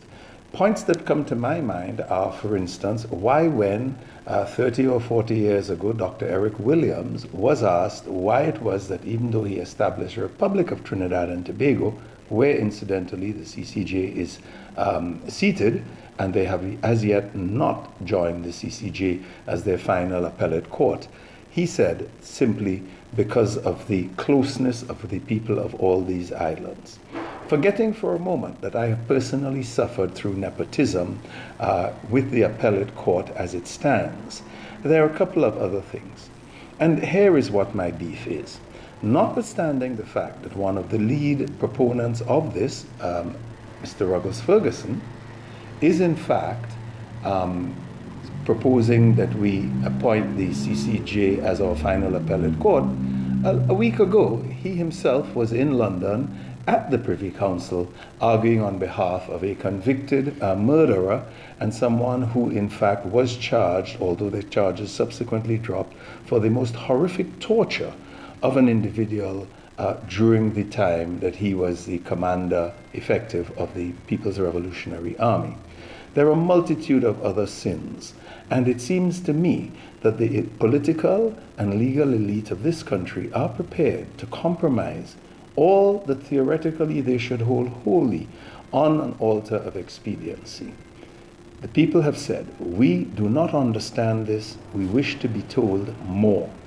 For some strange reason, the legal and political elite have decided that the ordinary man, who in fact will hardly be affected by this move to the CCJ, whose real concern is actually about the delivery of justice at the level of the Magistrates' Court and the High Court, where last week only we have seen convicted rapists and of course drug pushers being released from prison for the fact that they could not get something as simple as transcripts. This is not unique to Grenada. People who have seen social media would have seen comments of legal practitioners in both St. Lucia and in Antigua making the same complaints about poor quality infrastructure. I am appalled that the proponents of this move have seen it fit to turn this into a smoke and mirrors circus, running soca road shows, instead of having a serious educational and informative debate, which is what people have consistently asked for. It in fact tells me the contempt that the legal and political elite of this country, and indeed across the region, have for us all. It is in fact a travesty of justice. This is something that has a hidden agenda. I have no idea what it is, but I don't intend to find out or have my children and grandchildren find out. Because long after the political charade is over and we have gone to the great beyond, what we do next Tuesday will impact our heirs, successors, and assigns. Finally, the president of the Court of Appeal has said that he does not understand why we do not grasp this. Well, I have a simple answer. If what this is about is breaking the chains of colonialism, 45 years after we became independent, only 7 years after Singapore, who have ruled and made a huge success of their country while we seem to have failed, I have to say to you, Mr. Chief Justice, you don't understand us, and we don't trust you. Wow, wow, wow. That's Mr. Where am I? Oh, here I am. That's Mr. Andrew Baczynski chatting with me yesterday morning. Well, chatting with you yesterday morning. Folks, Jerry has to scoot. Jerry, listen, man. First of all, I appreciate you staying here. Jerry and... What? That's my right. Well, you're both leaving. Taxi. So you're both leaving? Yeah. Okay. All right. I don't know if it was something I said or if it was the fact that I did not share my sulfur sauce and makes. I don't know, but they're ticked off. They're going. That is what it is. Jerry, closing words, boy. Listen. By the way, we're going to see you again on Tuesday afternoon. I'm trying to get back in time for that. Jeff. Okay, right, for coverage. The, okay. The key, the last ad that you shared there for the yes, that with a comparison between Britain and the Caribbean is so utterly disingenuous. It is ridiculous. In the first place, we're not asking to move to the CCJ because we have a problem with the Privy Council. It's not that we have had a series of bad judgments coming out of the Privy Council, so people are aggrieved and we want to move on the Privy Council. If that were the case, maybe that ad would have had some kind of resonance, but that's not the case. The second thing is something that Claudette, before she left, made. People have been confused between the voting for that bill, and it's the last gentleman, and voting yes for the CCJ. There are many people like myself who agree that the CCJ needs to become a Caribbean thing. What we are all having huge questions about, and again I say it's the same flaw why it failed in St. Vincent. We're putting all of this legislation between the people's ears without walking through with the people what that legislation, that bill should be. We haven't walked that through the people. They have decided that's what they wanted and now want the people to simply say yes. They haven't asked the people their opinions on very important issues in that bill. And when you have lawyers, even lawyers who would be in their corner saying, we have issues with that, then how could you genuinely ask the people? So we're confused people by saying, if you say no to the bill, it's because you don't like the CCJ. You're unpatriotic. Exactly. That's nonsense. That's utter nonsense. There are people who agree, but all they're saying, we do not like how you are crafting this legislation that hopefully gets us there.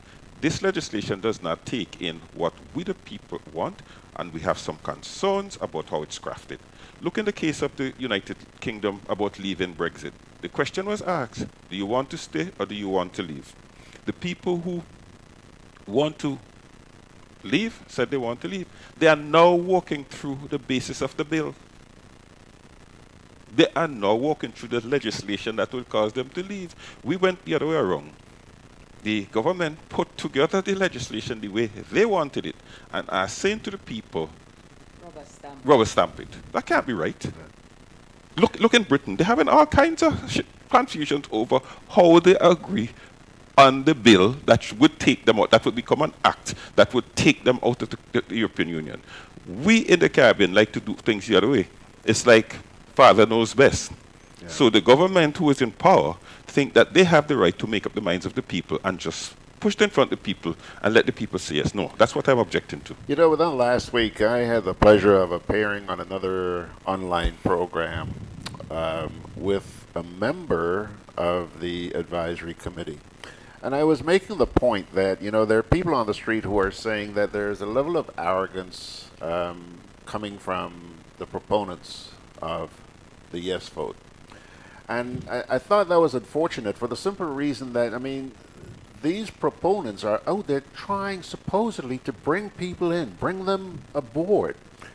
And when you tell people that, you know, they're unpatriotic or you don't care what they say, like I saw a minister the other night. Oh, you're a colonialist. The people who are saying, yes, we support the CCJ, but forget about him. Forget about him. You know, when you start alienating people like that, it's a turnoff. Yeah, you're but not it's worse. Promoting unity. But George, it's worse when you stand up in a meeting and say, you belong to this political party, so therefore you vote yes. And I have to leave. Okay. All right. And Bev, closing word? My final words are along the line of what was just discussed. This was not a referendum, has not been a referendum for the people. It's a decision already made, and the people are told to go out and vote yes. And on political platforms are saying you are supporters of this party, so you have to go and vote yes. Yeah. So the people have not been given the opportunity to make a decision on this constitutional change. The decision is already made and they're told to go and vote yes. So if they want to vote yes on things they do not understand, that would be very unfortunate. But I believe that voting no would not be the end of the CCJ. Voting no would mean we are mature enough to say we don't like this bill. Let us do some amendments to it and do a proper bill to which we can say yes.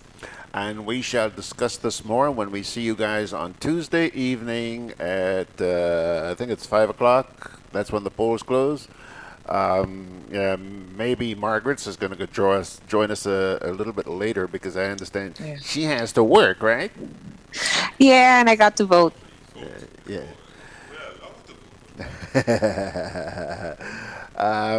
Thanks a lot, Bev, and thanks a lot, Jerry. Safe journey back home, my friend. And I hope they let you out again to come back on Thursday. So you're leaving Mags and me. Well, that's good. That's good. Mags, girl, it looks like you get last lap. You get the final say, man. Talk to me. What No, what do you what you make out of what you heard here this morning? I think I agree with pretty much all the sentiments that have been expressed. I think the comment on Dr. Alexis's comment about not having to explain to people everything, again, is another example of the arrogance that you guys spoke to, that we saw here in New York as well when proponents of the court came by. And it's a real turn off. I think the effort to paint people because they say no, to paint them as being unpatriotic is Yeah. another turn off.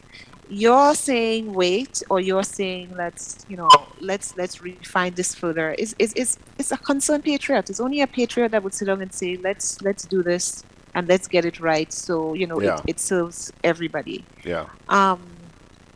Again, and to the people who talk about breaking the backs of colonialism, well, if you're serious about that, then let's start with getting rid of the Governor General. I think there is no greater symbol of colonialism than the Governor General. The Queen is still your head of state. So whether you go to the CCJ or you stay with the Privy Council, you still have a colonial master as the head of state. So that also doesn't fly. Yeah. It's too late now for much to be done, but I'm hoping that a lot of people are going to get out and vote, and without fear. Unfortunately, there are a lot of people who still carry a lot of fear in this country, and I'm hoping that that's not going to be the case on Tuesday. What Yeah. happens on Tuesday is something that's going to impact for the rest of our lifetime. Yeah, basically that, and that's the reason why people need to think and think seriously before going to vote on Tuesday. And it's unfortunate that the no vote didn't get an opportunity to present their case, on an equal footing as the yes vote. Yeah. I would say, you hear me say, well, Tuesday I got to go vote. Yes, Tuesday's election day is here. And in addition to individuals who will be on the ballots, there are also a number of issues that are on the ballot. And I will tell you, there are people for those issues and there are people against those issues. And last week, I got a booklet in the mail from the Election Commission here that tells me who's going to be running and tells me what the issues are that are also going to be on the ballot. And I tell you something, there are two columns under each issue. One column says reasons to vote yes and reasons to vote no. Oh, really? Yes. And I can read through both of those and make my decision based on both of those. And that is exactly how a democracy is supposed to run. If we want to talk about democratic societies, in order for these societies to function and function effectively, it requires an informed citizenry. And to Max, keep people informed, you need to give them all sides of an issue and let them make a choice based on the information that's presented to them.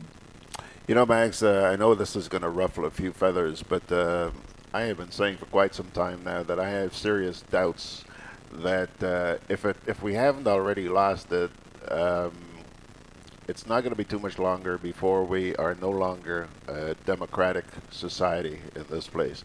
I think we're all aware that there are a lot of things happening. There's a flagrant disregard for the law, and I'm not just talking about the man on the street out there. I'm talking about from the people who we elected to govern us. And I'm concerned. I'm really concerned about the direction in which this country is heading. I think. Go ahead. No, I was going to say, I think we have reduced democracy to just the ability to walk into the polls and vote for a party. No, it's more than that. It's about citizens being able to participate. It's about citizens knowing. It's about citizens being able to express their opinions free from fear. Yeah. And unfortunately, there are a lot of people in this place who are just very, very fearful of speaking. Very, very fearful. Because they see what some of us have been subjected to. And Exactly. So, Exactly. Yeah. Anyway, you know what, girl? We're in God's hands. You and I can smile. because Yes. we're going to be here on Tuesday evening, and we're going to be here on Thursday for the next edition. I guess it's going to be like a sort of post-mortem, eh? Yeah, I suppose, yeah. McWe Chat. And folks, just in case you haven't yet heard McWe Chat, Thursday evenings at 8 o'clock, right here on Grenada Broadcast. And on that note, I'm going to say thank you very much, Margaret. Thank you, Jerry. Thank you, Beverly. Who else did we have here this morning? Thank you to the person who brought me breakfast. Folks, I'm also going to extend an invitation to you to join me tomorrow morning and every weekday morning for Good Day Grenada. It's about an hour-long program, sometimes a little less than that. But we just take a look at news, current affairs events, and we're not afraid to take some time off to have a little chuckle as well. So please join us for Good Day Grenada weekdays. Now, parting word. This is taken from the book of Proverbs. Proverbs chapter 26, verses 24, 25, 26, and 27. Enemies disguise themselves with their lips, but in their hearts they harbor deceit. Though their speech is charming, do not believe them. For 7 abominations fill their hearts. Their malice may be concealed by deception, but their wickedness will be exposed in the assembly. Whoever digs a pit will fall into it. If someone rolls a stone, it will roll back on them. Proverbs 26, verses 24 and 27. My dear friends, on that note, Georgie Porgy is going to take his exit. Sending God's blessings your way. Hang in there. This program, sooner or later, it's going to be up on Facebook. Sooner or later, or maybe a little later, it's going to be up on YouTube later on this evening. Again, because of the internet service that we have, or perhaps I should say don't have. God bless you, and I'll see you tomorrow.